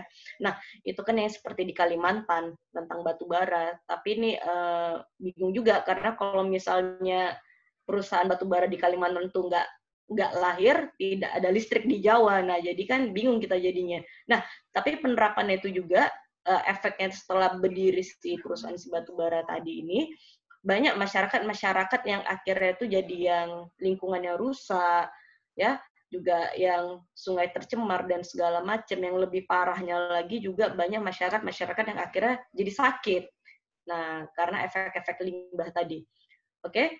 Tak terkecuali semua ekosistem di dalamnya. Sehingga untuk mengatasi masalah tersebut, tiap perusahaan tambang diwajibkan untuk meletakkan rencana atau pelaksanaan kegiatan reklamasi dalam agenda kegiatan pra dan pasca tambang sebagaimana yang dimaksud dalam PP nomor sekian-sekian, bisa kalian lihat ya, bahwa pemegang IUP dan IUPK diwajibkan untuk melaksanakan reklamasi baik itu dalam sistem pertambangan dengan metode surface mining dan underground mining. Jadi, yang namanya setelah pasca izin usaha pertambangan tadi, setelah siap ya izin usaha pertambangan tadi, yang namanya pelaku usaha itu wajib ya di dalam PP nomor sekian-sekian tadi wajib melakukan reklamasi. Yang dikatakan reklamasi itu adalah mengembalikan lahan lagi menjadi lebih baik atau mengusahakan lahan itu menjadi lebih baik. Itu dia reklamasi. Nah, itu wajib ya untuk pelaku usaha pertambangan. Reklamasi sendiri menurut Peraturan Menteri Nomor 18 Tahun 2008 tentang reklamasi dan penutupan tambang menjelaskan bahwa reklamasi adalah kegiatan yang bertujuan memperbaiki atau menata kegunaan lahan yang terganggu sebagai akibat kegiatan usaha pertambangan agar dapat berfungsi dan berdaya guna sesuai dengan peruntukannya. Reklamasi selain memperbaiki lingkungan yang rusak juga dapat memfungsikan kembali lahan dari tidak produktif menjadi produktif. Ini dia contoh-contoh reklamasi ya. Ada gambarnya. Ini ada beberapa perusahaan tambang. Jadi jangan kita langsung sensitif ya. Yang namanya pelaku usaha tambang, ini nanti dibiarkan aja nih semua nih lingkungannya jadi berantakan. Enggak juga. Yang saya baca juga ada beberapa pelaku pengusaha yang memang melakukan reklamasi. Walaupun nggak akan bisa balik 100% ya lingkungan itu seperti semula. At least tapi si pengusaha ini sudah melakukan yang namanya reklamasi, sudah melakukan upaya. Nah, rehabilitasi sebagai bagian dari reklamasi yang dilakukan oleh perusahaan memiliki sistem yang dikerjakan secara terus-menerus. Jadi sistem kegiatan dilakukan sepanjang umur pertambangan sampai pasca tambang. Kondisi akhir dari rehabilitasi diharapkan dapat diarahkan untuk mencapai kemiripan kondisi kawasan sebelum ditambang atau kondisi lain yang sebelumnya setelah disepakati dalam rencana reklamasi. Walaupun nggak bisa kembali 100% ya si lingkungan tadi, tapi at least dia mirip lah dan fungsi lahannya itu bisa dikembalikan lagi. Selain itu, rehabilitasi juga bertujuan untuk mengembalikan lokasi tambang ke kondisi yang memungkinkan untuk digunakan sebagai lahan yang produktif. Nah, itu dia banyak teknik-teknik rehabilitasi itu sendiri. Itu mungkin lebih ke sistem teknisnya ya. Nah, jadi untuk yang namanya kesimpulan yang saya berikan di materi ini ya, jadi IUP ataupun izin usaha pertambangan itu bisa didapat apabila sebelumnya itu ada pemenang lelang dari wilayah usaha pertambangan atau WIUP. Nah, jadi ini mulai teknisi atau prosedur yang panjang tadi. Setelah selesai ini harus kita lihat lagi dari AMDAL-nya.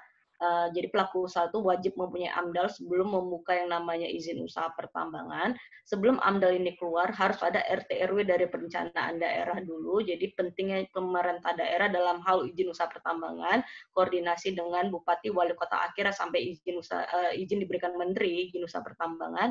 Lalu bergeraklah dari bidang pertambangan tadi. Setelah pasca pertambangan tadi itu, seharusnya lahirlah yang namanya reklamasi tadi. Dikembalikan tadi lahan pertambangan tadi menjadi lahan yang semula, ya. Walaupun tidak bisa 100%, at least paling enggak mirip seperti lahan yang sudah ditinggalkan sebelumnya tadi, dan dia fungsinya itu dikembalikan lagi menjadi lahan apa, misalnya lahan pertanian ya, atau lahan pertanian yang paling sering dipakai ya.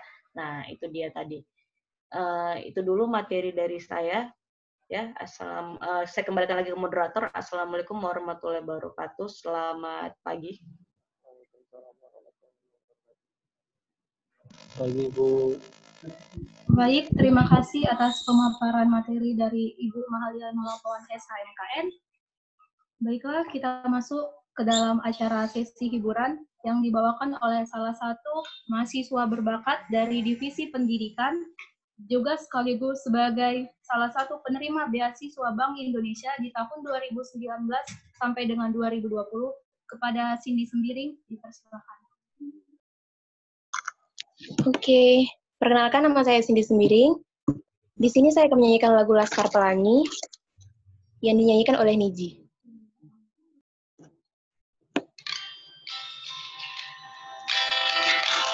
Kedengaran nggak teman-teman? Kedengaran, Cindy. Dengar, nyanyi sama-sama. Oke.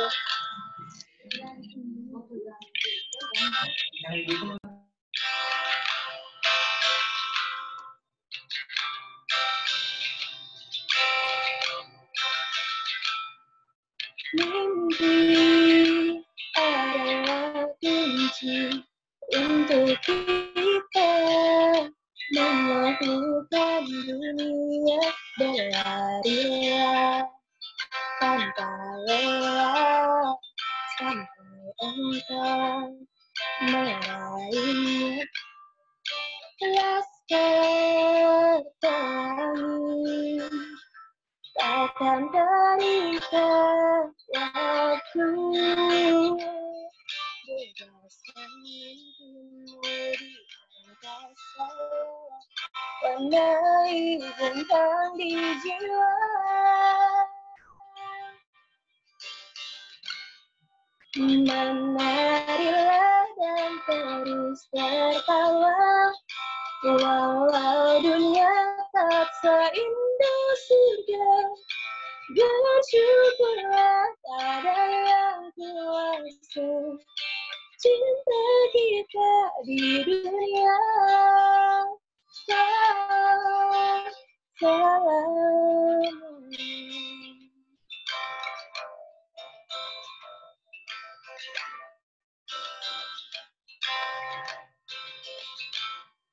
Cinta kepada hidup memberikan senyuman abadi, walau hidup kadang tak adil, tapi cinta lengkapi kita.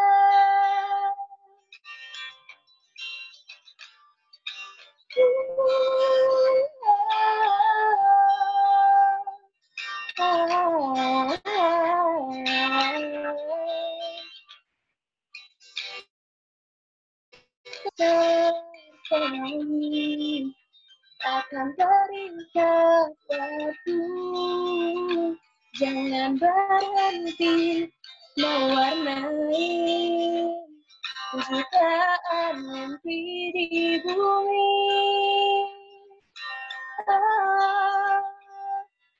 Menarilah dan terus tertawa, walau dunia tak seindah surga. Bersyukurlah pada yang kuasa cinta kita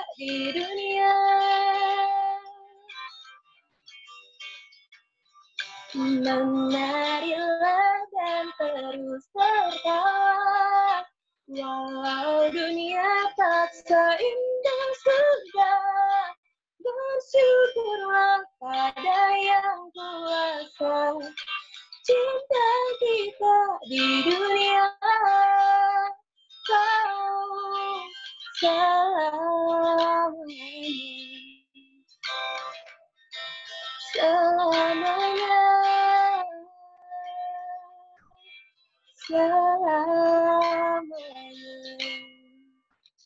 Terima kasih. Sama-sama. Ada.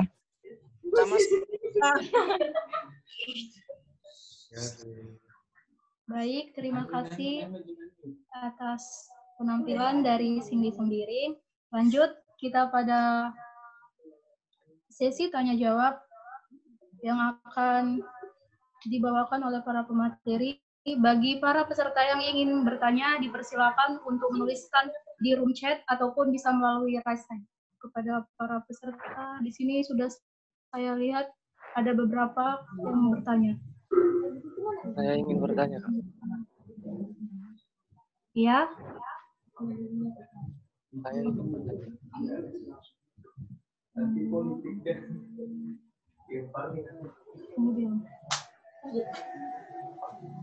Baik, ini ada beberapa pertanyaan dari Frederick Binsar Gamali. Dia ingin bertanya kepada Ibu Aulia Rosa. Pertanyaannya, pemerintah pusat sering menggunakan pencegahan korupsi di daerah dan penyederhanaan birokrasi perizinan sebagai alasan revisi Undang-Undang Minerba. Menurut pemateri, apakah alasan itu tepat? Kalau tidak, bagaimana solusinya? Kepada Ibu Aulia Rosa, mau dijawab terlebih dahulu atau menunggu dari pertanyaan yang lain?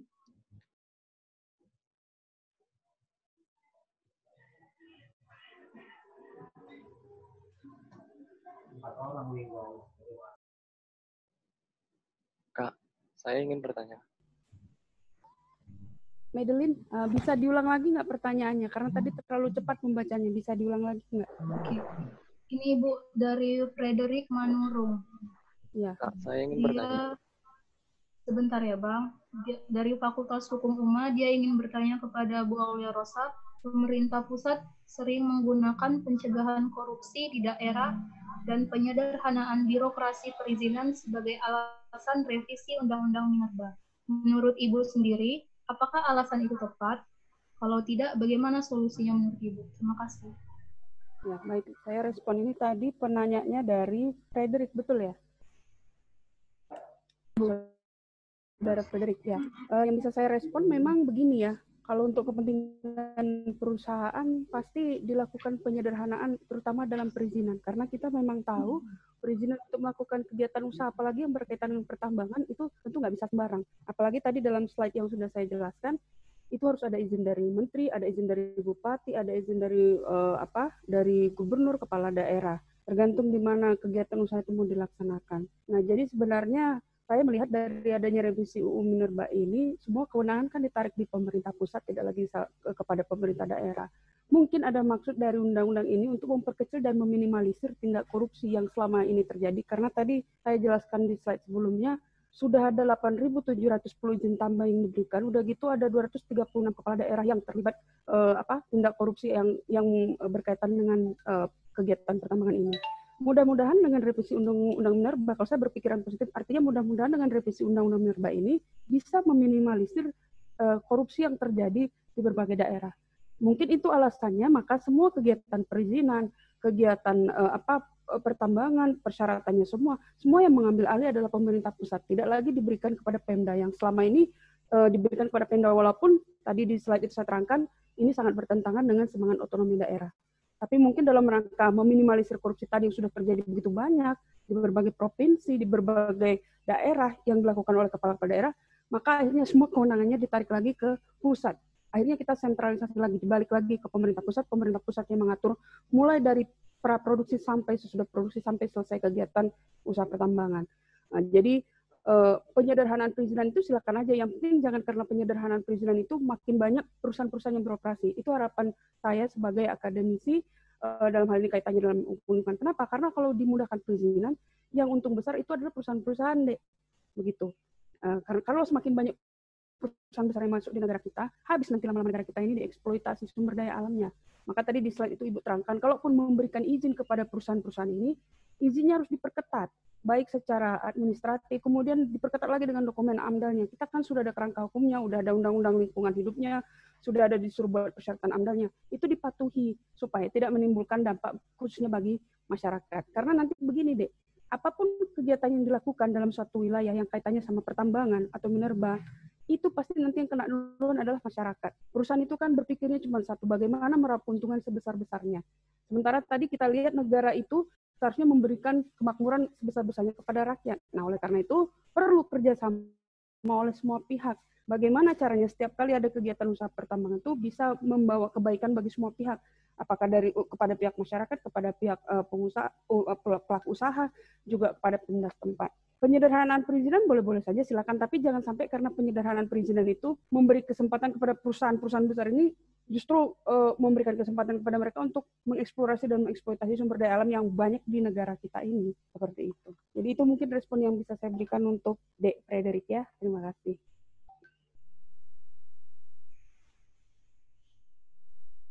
Saya kembalikan kepada moderator. Baik, terima kasih atas jawabannya Ibu Aulia Rosa. Kemudian saya lihat dari kolom chat juga ada juga yang ingin bertanya. Itu dari Rivaldo Monte. Dipersilakan untuk membuka kameranya. Dia ingin bertanya kepada Ibu pemateri pertama. Kepada Rivaldo Monte dipersilakan jika ingin bertanya.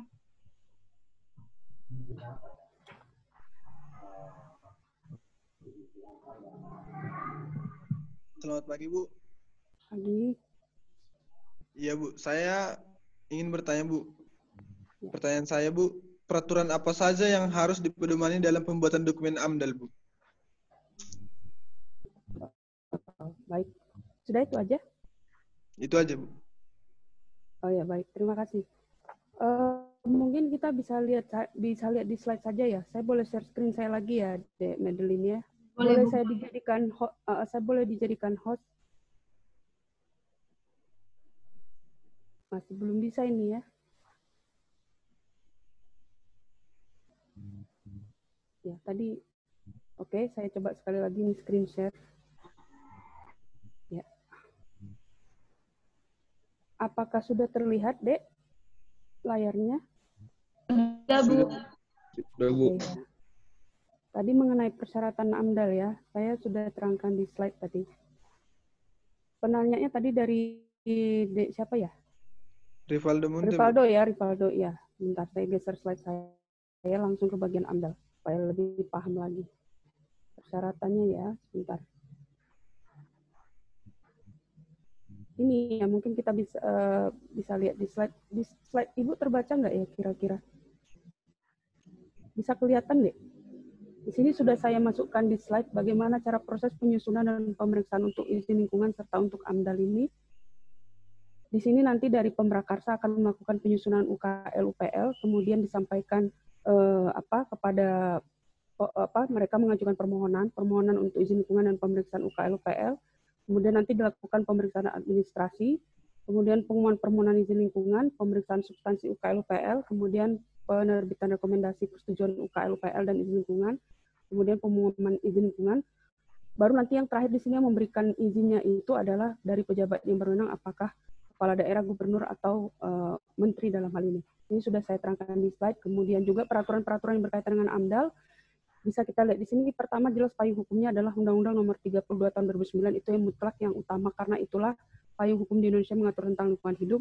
Kemudian ada juga PPRI Nomor 27 Tahun 2012 tentang izin lingkungan.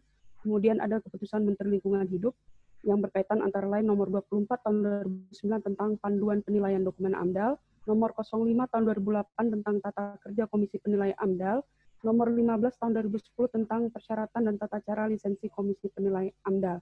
Juga nanti ada beberapa permen lingkungan hidup, seperti Nomor 45 Tahun 2005 tentang pedoman penyusunan laporan pelaksanaan RKL dan RPL, kemudian Permen Lingkungan Hidup nomor 16 tahun 2012 tentang penyusunan dokumen lingkungan hidup.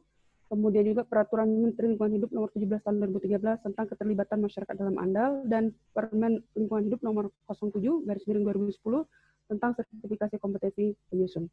Jadi mungkin dari slide yang saya terangkan ini secara prosedurnya sudah bisa kalian lihat di slide, dan secara yuridisnya tetap semuanya berpedoman kepada Undang-Undang nomor 32 tahun 2009, tapi secara detail itu sudah dikeluarkan melalui PP, melalui permen yang saya terangkan di dalam slide barusan tadi.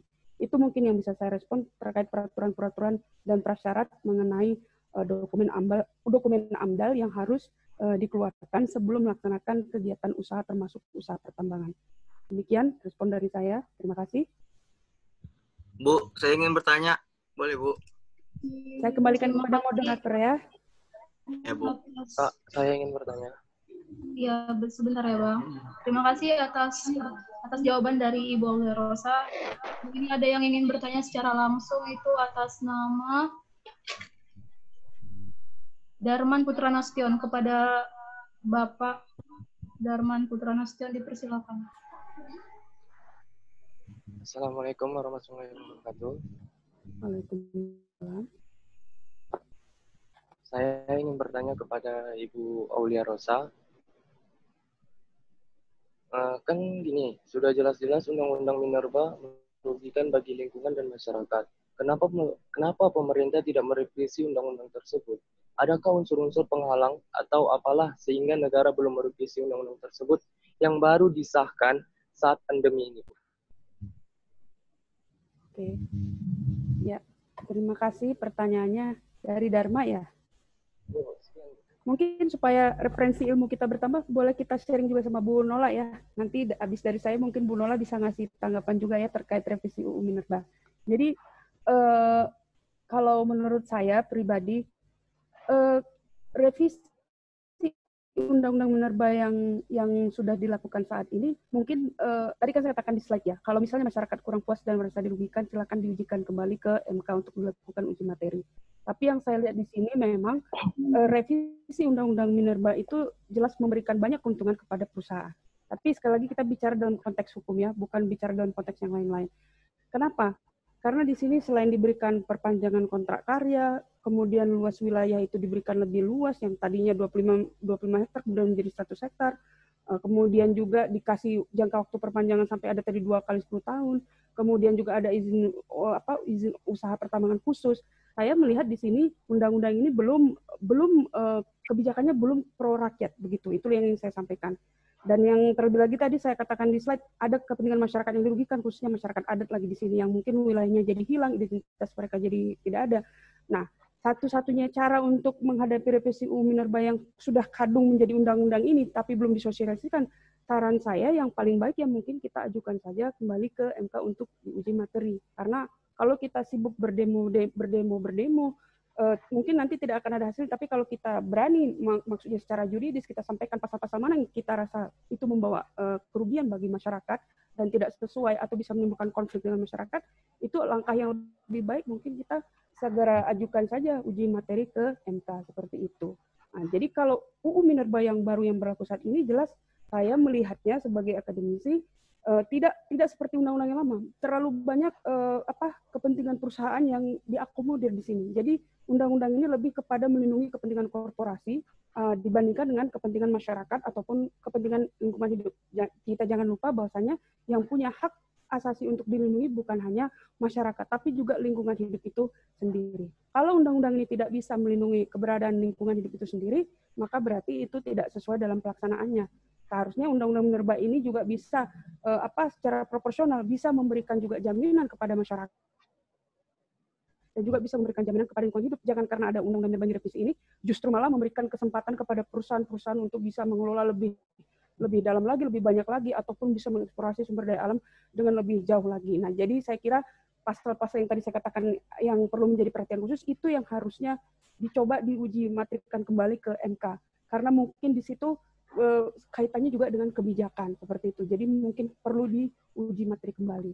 Saya kira demikian respon yang bisa saya berikan kepada saudara penanya tadi ya. Terima kasih. Dharma Putra ya. Terima kasih adik ya. Ya, Bu. Sedikit tambahan, Bu. Ya. Sedikit tambahan dari Sebelum saya. Ya. Bagaimana rakyat mau mengajukan gugatan ke MK, sedangkan undang-undang tersebut disahkan itu secara diam-diam. Berarti DPR dan Bapak Jokowi melindungi kepentingan industri batubara daripada kepentingan rakyat. Berarti ini bukan DPR, melainkan DPKS, Dewan Perwakilan Kepentingan sendiri. Menurut saya sekian dari saya. Oke, mungkin untuk menambah referensi keilmuan kita, boleh kita sharing juga sama Bu Nola ya. Mungkin silakan Bu Nola juga bisa nanggapin ini gimana kaitannya dengan revisi Undang-Undang Minerba. Silakan Bu Nola. Ya, terima kasih banyak Ibu Dr. Aulia Rosa. Kalau untuk masalah, siapa tadi yang nanya ya? Dharma. Dharma, Bu. Ya Dharma, tadi pertanyaan kamu mengenai masalah apa? RUU Minerba ya? Iya, Bu. Memang ini sayangnya memang di banyak yang namanya RUU atau RUU yang kontroversi itu disahkan pada saat-saat COVID ya, pada saat pandemik. Kita nggak tahu inilah ya, udahlah kita membahas dari masalah hukumnya ya. Jadi masalah jadi RUU Minerba ini yang bulan 5 kemarin tuh disahkan ya. Jadi itu banyak memang kontranya, nggak ada, saya rasa nggak ada pro-nya, malah kontranya ya kan. Nah, jadi seperti yang kewenangan pemerintah pusat yang seperti yang Bu Aulia Rosa bilang ya, begitu besarnya kewenangan pemerintah pusat untuk menarik yang namanya izin usaha pertambangan, sedangkan yang tadi yang sudah dijelaskan dari proseduran izin yang tadi itu kan seharusnya besar lah seharusnya kewenangan pemerintah daerah dalam mengeluarkan izin usaha pertambangan tadi. Tetapi ini ditarik lagi menjadi semua kewenangan pusat. Bahkan sampai di titik ada, saya lupa ya pada pasal berapa tuh, pemerintah pusat tuh boleh menentukan harga tambang itu pun juga bisa. Nah, ini kan suatu hal yang sebenarnya fatal dong sebenarnya. Ini kan seperti seakan-akan kan masyarakat mengira ini ada apa dari pengusaha dan pemerintah gitu loh. Kenapa kok yang nama pemerintah ini sangat melindungi pelaku usaha dibandingkan masyarakat yang bakal mengefek nanti untuk izin usaha pertambangan yang tadi kan. Lalu juga dari masalah izin ya, perpanjangan izin tadi. Nah, ini juga lalu ada yang juga wilayah pertambangan rakyat ya. Ini juga dipersempit lagi. Ya seharusnya jadi ada wilayah pertambangan rakyat yang diberikan pemerintah itu dipersempit lagi oleh pemerintah. Seharusnya itu ada hak-hak rakyat di dalam situ. Lalu juga reklamasi yang seharusnya 100% itu harus dibuat oleh pelaku usaha. Ini enggak. Nah, ini enggak diberi keringanan lagi oleh pemerintah kepada pelaku usaha untuk tidak perlu melakukan reklamasi itu sampai 100%. Yang dulu janjinya itu dalam PP itu harus 100% dilakukan reklamasi oleh pelaku usaha setelah melakukan usaha tambang. Nah, jadi juga ini dianggap RUU Minerba ini sangat melindungi yang namanya pelaku izin usaha tadi, ya sangat melindungi yang namanya pelaku badan usaha lah ya, BUMN dan segala macam. Nah, ini yang makanya seharusnya saya nggak mau menyalahkan demonstrasi juga ya, ketika rakyat tidak didengar lagi suaranya, ya wajar mereka melakukan demonstrasi walaupun secara anarkis ataupun tidak anarkis ya, tapi itu suatu hal yang wajar. Tetapi memang ada baiknya seperti kata Bu Aulia Rosa, sama-sama kita ajukan ke judicial review saja supaya lebih jelas dia jalannya nanti ya, sama seperti RUU lain yang seperti Cipta Kerja yang kita anggap juga banyak kontranya dan segala macam. Nah itu dia aja sih, itu aja dari saya ya Dharma. Ya, saya kembalikan lagi ke moderator. Terima kasih. Baik, terima kasih kepada Ibu Nola yang telah menjelaskan, serta Ibu Aulia Rosa yang telah memaparkan juga menjelaskan kepada Darman. Ya. Oke, lanjut kepada pertanyaan yang ditujukan kepada Ibu Nola. Itu dari Sakinatul Waqdah. Kepada Sakinatul Waqdah, bisa mengaktifkan kameranya untuk bertanya. Terima kasih.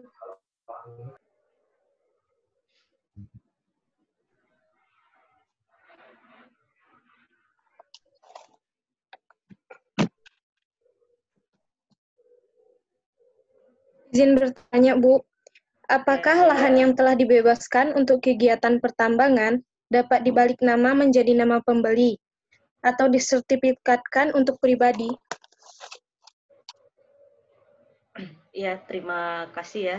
siapa tadi namanya? Sakinatul Wafda. Wafda ya, Bu. Jadi pertanyaannya, lahan yang sudah direklamasi ya, yang dikembalikan tadi, itu seharusnya baliknya kemana gitu ya? Balik namanya kemana dia? Balik kepada perorangan kah? Atau ke badan usahanya gitu ya? Nah, jadi kalau apabila suatu lahan ya, setelah direklamasi dia lah, katakan ya sudah diperbaiki ulang, walaupun nggak akan bisa sampai 100% sebenarnya ya, sudah dikembalikan lagi lahannya, itu biasanya kalau pertambangan ini kan dia biasanya tuh memang dia di daerah-daerah yang memang hak wilayah lah kita katakan ya, yang memang di situ banyak masyarakat adatnya. Nah, ini seyogianya seharusnya kalau kita tarik lagi ke hukum adatnya, kalau kita tarik lagi ke masalah hak wilayah, kalau hak wilayah itu kan tidak bisa dimiliki hak perorangan ya, sebenarnya itu harus dikembalikan lagi kepada si masyarakatnya. Gitulah, ini kalau contoh kasusnya ini dia memang tanah pertambangan itu adalah dari dasarnya hak wilayah tadi. Nah, jadi kembalikanlah seyogianya itu kepada masyarakat adat. Ingat Undang-Undang Pokok Agraria juga, ya. Itu ada di pasal 3-nya, itu harus dikembalikan kepada masyarakat adat. Nah, tapi kan saya juga dalam prakteknya saya juga nggak tahu ya, ini dikembalikan kepada siapa. Seyogianya itu seharusnya dikembalikan kepada masyarakat adat, tapi bisa aja juga dikembalikan kepada negara lagi si tanah tersebut. Kenapa? Sebagai tanah direklamasi dia, apakah dia dianggap tanah terlantar atau bagaimana? Atau memang negara ini mau kembalikan ke masyarakat adat? Atau memang sebelumnya ini punya sertifikatnya ini punya hak guna usaha, punya milik orang atau bagaimana? Dan itu harus dilihat lagi rentetannya. Tapi seyogianya, kalau dia itu biasanya kalau pertambangan itu dia karena luas, itu biasanya dia tanah masyarakat adat, biasanya hak wilayah, itu harus dikembalikan lagi kepada si masyarakat adatnya. Itu ya yang bisa saya kasih jawabannya, Sakinatul Wafda. Terima kasih. Saya kembalikan ke moderator. Terima kasih, Bu. Ya. Baik, terima kasih kepada Ibu Mahaliana Lapangan SHMKN. Terakhir pertanyaan dari Aldoni Sinaga. Dia berkata, bagaimana tindakan yang seharusnya dilakukan apabila ada suatu pertambangan yang cacat administrasi dan tidak memiliki izin lingkungan di suatu daerah, melaporkan aktivis penolakan tambang. Padahal yang dilaporkan hanya membela haknya. Dan lucunya, malah yang ditangkap itu adalah pihak kepolisian seperti yang terjadi di Pulau Wawoni, Sulawesi Tenggara. Yang ingin ditanyakannya, bukankah undang-undang ini bertentangan dengan Undang-Undang 1945 pasal 33 ayat 3? Kepada para pemateri yang ingin menjawab, dipersilakan. Moderator, saya minta, karena tadi terlalu cepat, saya minta sekali lagi dibacakan pertanyaan yang terakhir tadi. Cuma mungkin agak lambat temponya biar saya bisa cerna. Baik, Bu. Boleh diulang lagi ya pertanyaannya ya? Baik, Bu. Dari Aldoni Sinaga, dia ingin bertanya bagaimana tindakan yang seharusnya dilakukan apabila ada suatu pertambangan yang cacat administrasi dan tidak memiliki izin lingkungan di suatu daerah. Melaporkan aktivis penolakan tambang. Padahal yang dilaporkan hanya membela haknya. Dan lucunya malah yang ditangkap oleh pihak kepolisian seperti yang terjadi di Pulau Wawoni, Sulawesi Tenggara. Oke, baik.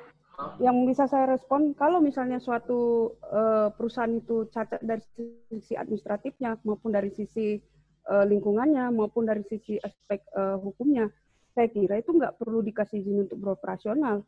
Tadi kan di slide yang sudah saya terangkan bahwasanya untuk kegiatan usaha pertambangan itu harus memenuhi 4 syarat. Kalau tidak salah tadi saya terangkan di slide ya, syarat administratif, syarat lingkungan, syarat teknis, itu semua harus dipenuhi dulu. Kalau itu tidak dipenuhi, jangan dikasih kesempatan kepada perusahaan untuk melakukan kegiatan operasional, karena pasti nanti selain cacat hukum, juga dalam penyelenggaraannya nanti jelas nanti akan berdampak besar kepada masyarakat. Nanti akhirnya apa? Akhirnya menimbulkan konflik. Misalnya katakanlah tidak memenuhi unsur secara teknis, tidak memenuhi unsur secara lingkungan hidup, kemudian juga tidak memenuhi unsur secara administratif. Ini yang sering saya rasa kejadian banyak di Indonesia. Banyak perusahaan-perusahaan nakal yang berdiri, dibiarkan saja beroperasional, Pemdanya tahu di daerah tersebut, tapi dibiarkan saja. Kemudian nanti yang melaporkan malah kena tangkap, kan begitu. Padahal seharusnya keberadaan undang-undang Minerba tadi kan saya jelaskan harus pro kepada masyarakat, harus memberikan manfaat sebanyak-banyaknya kepada masyarakat. Jadi harusnya di sini negara hadir. Negara dalam hal ini kan adalah pemerintah. Jadi negara dalam hal ini pemerintah harusnya hadir. Melihat kondisi seperti ini, pemerintah juga harus bersikap proporsional saya kira. Jadi proporsional dalam arti bahwasanya jangan memberi kesempatan kepada perusahaan-perusahaan yang belum lengkap secara administratifnya, secara hukumnya, secara lingkungannya. Karena memang ketika kita membahas suatu kegiatan pertambangan yang kaitannya dengan lingkungan hidup, itu nggak bisa hanya berdasarkan pada aspek lingkungan hidup itu sendiri. Itu nanti berkenaan dengan sanksi pidana, sanksi perdata, sanksi administratif. Jadi semua unsur itu harus seperti itu. Jadi kalau kita mau memberikan izin, katakanlah seorang kepala daerah di daerah tersebut mau memberikan izin kepada suatu perusahaan, dicek dulu harusnya apakah sudah punya amdalnya, apakah sudah terpenuhi secara aspek hukum lingkungan hidup. Jangan-jangan kalau perusahaan itu berdiri, nanti banyak limbah yang keluar, jangan-jangan membahayakan masyarakat sekitarnya, atau jangan-jangan merusak pemukiman masyarakat. Kemudian apakah secara administratifnya sudah terpenuhi, sudah ada surat izinnya. Katakanlah saya ambil contoh misalnya ketika ada suatu perusahaan yang ketahuan misalnya ternyata melakukan tindak pidana pencemaran lingkungan, dia kan berpotensi sebenarnya dikenakan sanksi baik secara pidana, secara perdata maupun administratif. Secara pidana bisa saja nanti perusahaan itu dia dipidana mulai dari direksi, orang perorangannya sampai ke bawah. Karena namanya perusahaan itu kan korporasi, dia bertindak bersama-sama. Dari level atas sampai bawah dia bisa terkena sanksi pidana. Kemudian kena sanksi administratif. Bisa-bisa kalau tidak terpenuhi dokumen administratif untuk pelaksanaan kegiatan usaha tambang, perusahaan tersebut bisa dibekukan perizinannya. Nah, dan yang paling parah lagi nanti dia harus membayar ganti rugi kepada masyarakat. Nah, untuk menghindari hal-hal yang seperti itu, saran saya sebaiknya apapun kegiatan usaha yang dilaksanakan, khususnya kegiatan pertambangan, penuhi dulu semua syarat-syaratnya. Baik secara administratif, secara teknis, maupun secara aspek hukum lingkungan, supaya nanti juga tidak berdampak kepada masyarakat. Itulah pentingnya makanya tadi dalam slide saya, pada saat penyusunan AMDAL itu perlu ada keterlibatan masyarakat, supaya masyarakat juga tahu. Jangan nanti tiba-tiba perusahaan ini udah berdiri, masyarakat nggak tahu, besok-besok yang kena adalah masyarakat, yang kena korbannya masyarakat. Saya kasih contoh misalnya ya, tidak di negara ini ya, saya kasih contoh misalnya di Jepang. Ada satu perusahaan, bukan perusahaan, katakanlah suatu kegiatan di negara tersebut yang menggunakan merkuri. Dan ternyata setelah kegiatan usaha itu berjalan, merkuri tersebut mencemarkan kehidupan masyarakat sekitar. Kemudian merkuri itu masuk ke sayuran, ke tanaman masyarakat sekitar.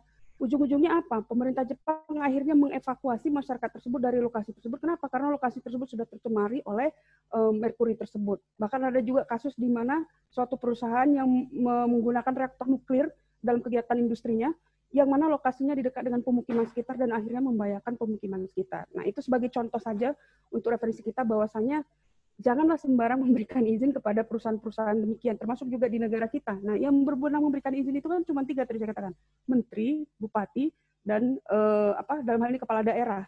Hanya itu saja yang bisa memberikan izin. Sebelum dikasih izin, dicek dulu, ditelaah dulu. Betul nggak perusahaan ini sudah memenuhi syarat AMDAL? Saya tekankan terutama di sini AMDAL. Karena tujuan AMDAL itu sendiri adalah untuk meminimalisir dampak dari kerugian yang ditimbulkan akibat adanya kegiatan usaha pertambangan.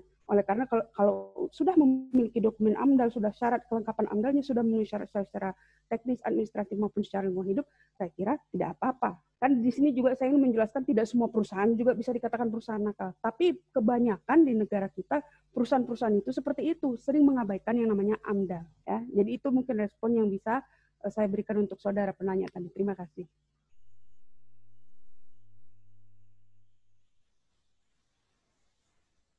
Saya kembalikan ke moderator ya, atau bisa langsung mungkin ditanggapin sama Bu Nola ya, karena tadi penanya ingin bertanya kepada 2 pemateri ya, silakan mungkin saya langsung lempar ke Bu Nola juga ya, silakan. Ya, terima kasih Bu Aulia sebelumnya. Sebenarnya tadi udah secara general udah diterangkan sama Bu Aulia ya, tadi atas pertanyaan siapa tadi, Madeline? Aldo Nisinaga, Bu. Aldo ya. Esro tadi Bu. Nah, tapi saya cuma mau nambahin ya, sebenarnya nggak beda jauh juga ya yang kayak dikatakan Bu Aulia Rosa. Jadi kalau seperti ada aktivis-aktivis lingkungan ya yang ingin membantu, itu sebenarnya pun sebesar kemampuan untuk membantu itu ujung-ujungnya nanti gugatan tuh jadi ke perdata, jadi membantu untuk gugatan class action, karena kan nggak mungkin juga dari dari aktivis-aktivis lingkungan seperti Walhi dan segala macam itu membantu dia sampai gugatan itu ganti rugi kan gitu. Itu sebenarnya nggak mungkin gitu. Ujung-ujungnya pasti itu. Nah, jadi ujung-ujungnya aktivis lingkungan ini lagi yang akhirnya bisa ditangkap dan segala macam dengan alasan anarkis bla bla bla bla ya, begitulah ya. Nah, standar lah. Nah ini yang kayak gini makanya dibilang pemerintah itu sudah seyogianya tidak boleh sembarangan memberi izin ya kepada perusahaan-perusahaan itu izin lingkungan, terutama pertambangan. Nah, jadi pertambangan, apalagi yang bahaya-bahaya itu seperti nuklir ya, seperti kalau misalnya kita pernah baca-baca cerita, bukan cerita lah, memang kisah nyata ya, di Chernobyl Rusia sana itu pemerintah sendiri itu yang memang bertahun-tahun dari tahun 80-an itu mereka tuh melakukan yang namanya pencemaran nuklir radioaktif. Itu kan serem ya, sampai yang masyarakat itu nggak tahu sebenarnya pemerintah yang salah atas hal adanya kebocoran nuklir itu di Chernobyl Rusia di tahun 86, yang sampai mereka tuh ada yang kanker tiroid dan segala macam efek itu masyarakat gitu. Itu contoh kegamblangan ataupun keremehan pemerintah. Saya nggak mau mencontohkan ke Indonesianya, bahkan negara-negara maju seperti Rusia aja dia masih kebablasan ya, yang seperti itu, misalnya Jepang dan segala macam ya, masih kebablasan. Jadi inilah pelajaran sama kita, seharusnya pemerintah itu tidak boleh gampang memberikan izin tentang lingkungan ya, mengenai AMDAL, izin usaha pertambangan dan segala macam. Ini seharusnya bukan dipersulit ya, harus diteliti lebih dalam lagi lah. Jangan hanya memikirkan keuntungan dari si pelaku usaha doang sampai dia lupa kepentingan masyarakat yang lain juga. Karena ujung-ujungnya nanti ketika si pelaku usaha ini mendapat keuntungan, ada fee yang dibagi-bagi lagi, itu pasti ya. Karena ujung-ujungnya untuk pendapatan negara memang gitu. Tapi seharusnya adalah yang dibatas-batasi, jangan sampai izin lingkungan ini dipergampang lagi. Udahlah, memang tidak terlalu rumit ya, kita bilang ini dipergampang, dipermudah lagi untuk pelaku usaha. Ya, itu aja sih yang bisa saya sampaikan. Saya kembalikan ke moderator. Baik, terima kasih kepada para materi yang telah menjawab pertanyaan dari para peserta. Baik, kita masuk kepada sesi kesimpulan pembahasan dari kedua para pemateri, yaitu pembahasan dari izin Bu. Halo.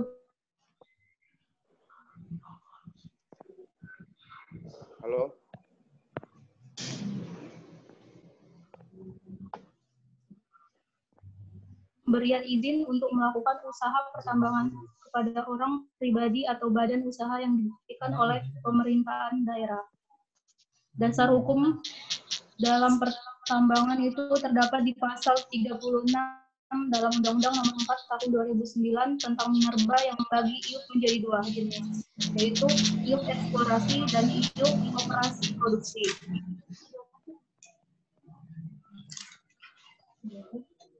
Serta proses dari AMDAL, studi formal yang digunakan untuk memperkirakan dampak terhadap situasi lingkungan hidup oleh rencana kegiatan proyek, di mana tujuannya untuk memastikan adanya masalah dampak lingkungan yang perlu dianalisis pada tahap awal perencanaan dan perancangan proyek sebagai bahan pertambangan.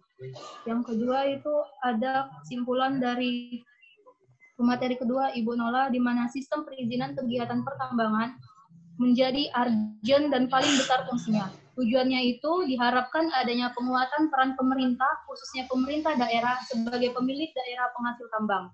Tujuan capaiannya yaitu adalah untuk kepentingan manusia, kepentingan masyarakat, negara, dan bangsa Indonesia, guna menjaga hak-hak masyarakat sebagai penduduk yang memiliki ruang wilayah hukum dan kekayaan tambang secara umum dan masyarakat daerah setempat yang berdampak secara khusus.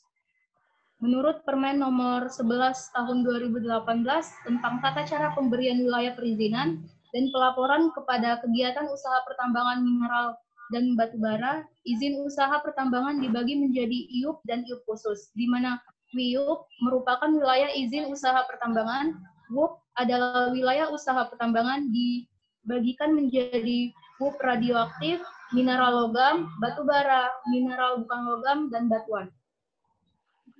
Sampai di situ kesimpulan dari pembahasan para pemateri. Lanjut, kita pada pembawaan dan pembacaan yel-yel Genbi Sumut serta diadakan sesi foto. Kepada para peserta dimohonkan untuk mengaktifkan kameranya.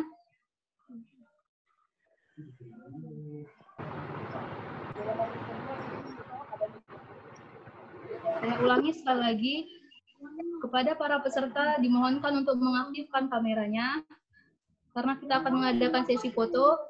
Juga akan ada pembawaan yel-yel Genbi Sumut yang dibawakan oleh Abang Da Saprijal.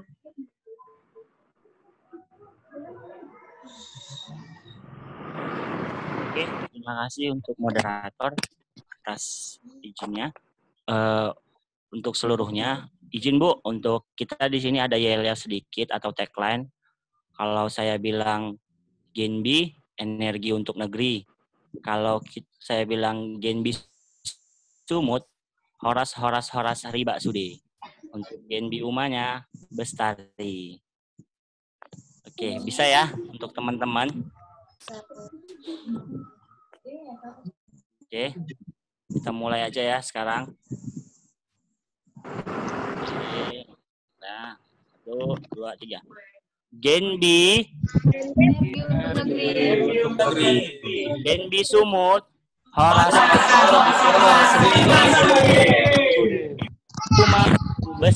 umat bestari.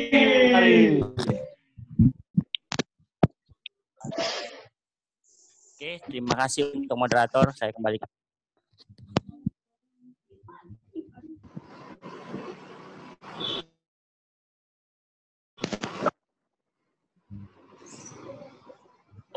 Ambil alih. Bisa.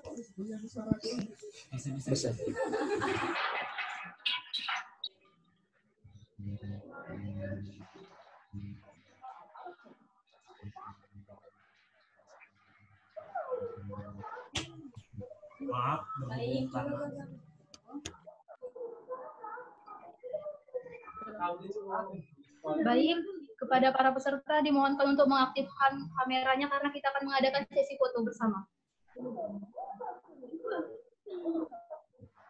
Saya cek dulu ya.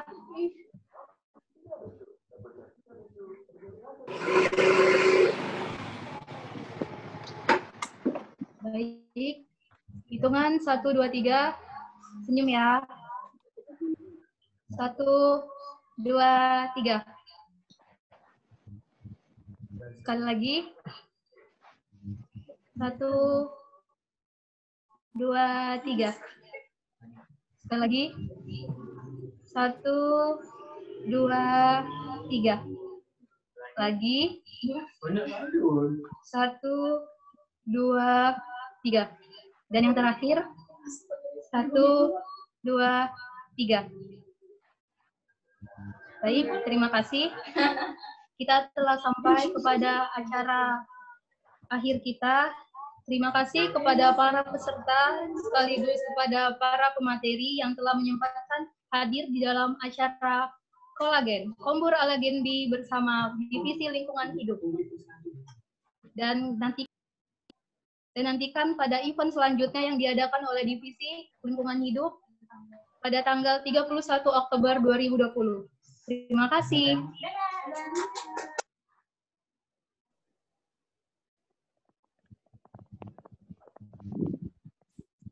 Saya izin live ya, De Madeline ya, Bu Nola saya izin live. Terima kasih Bu Sama-sama, Nola Bu. ya. Terima kasih banyak Bu Aulera, saya izin Bu. Terima kasih sama-sama, terima kasih.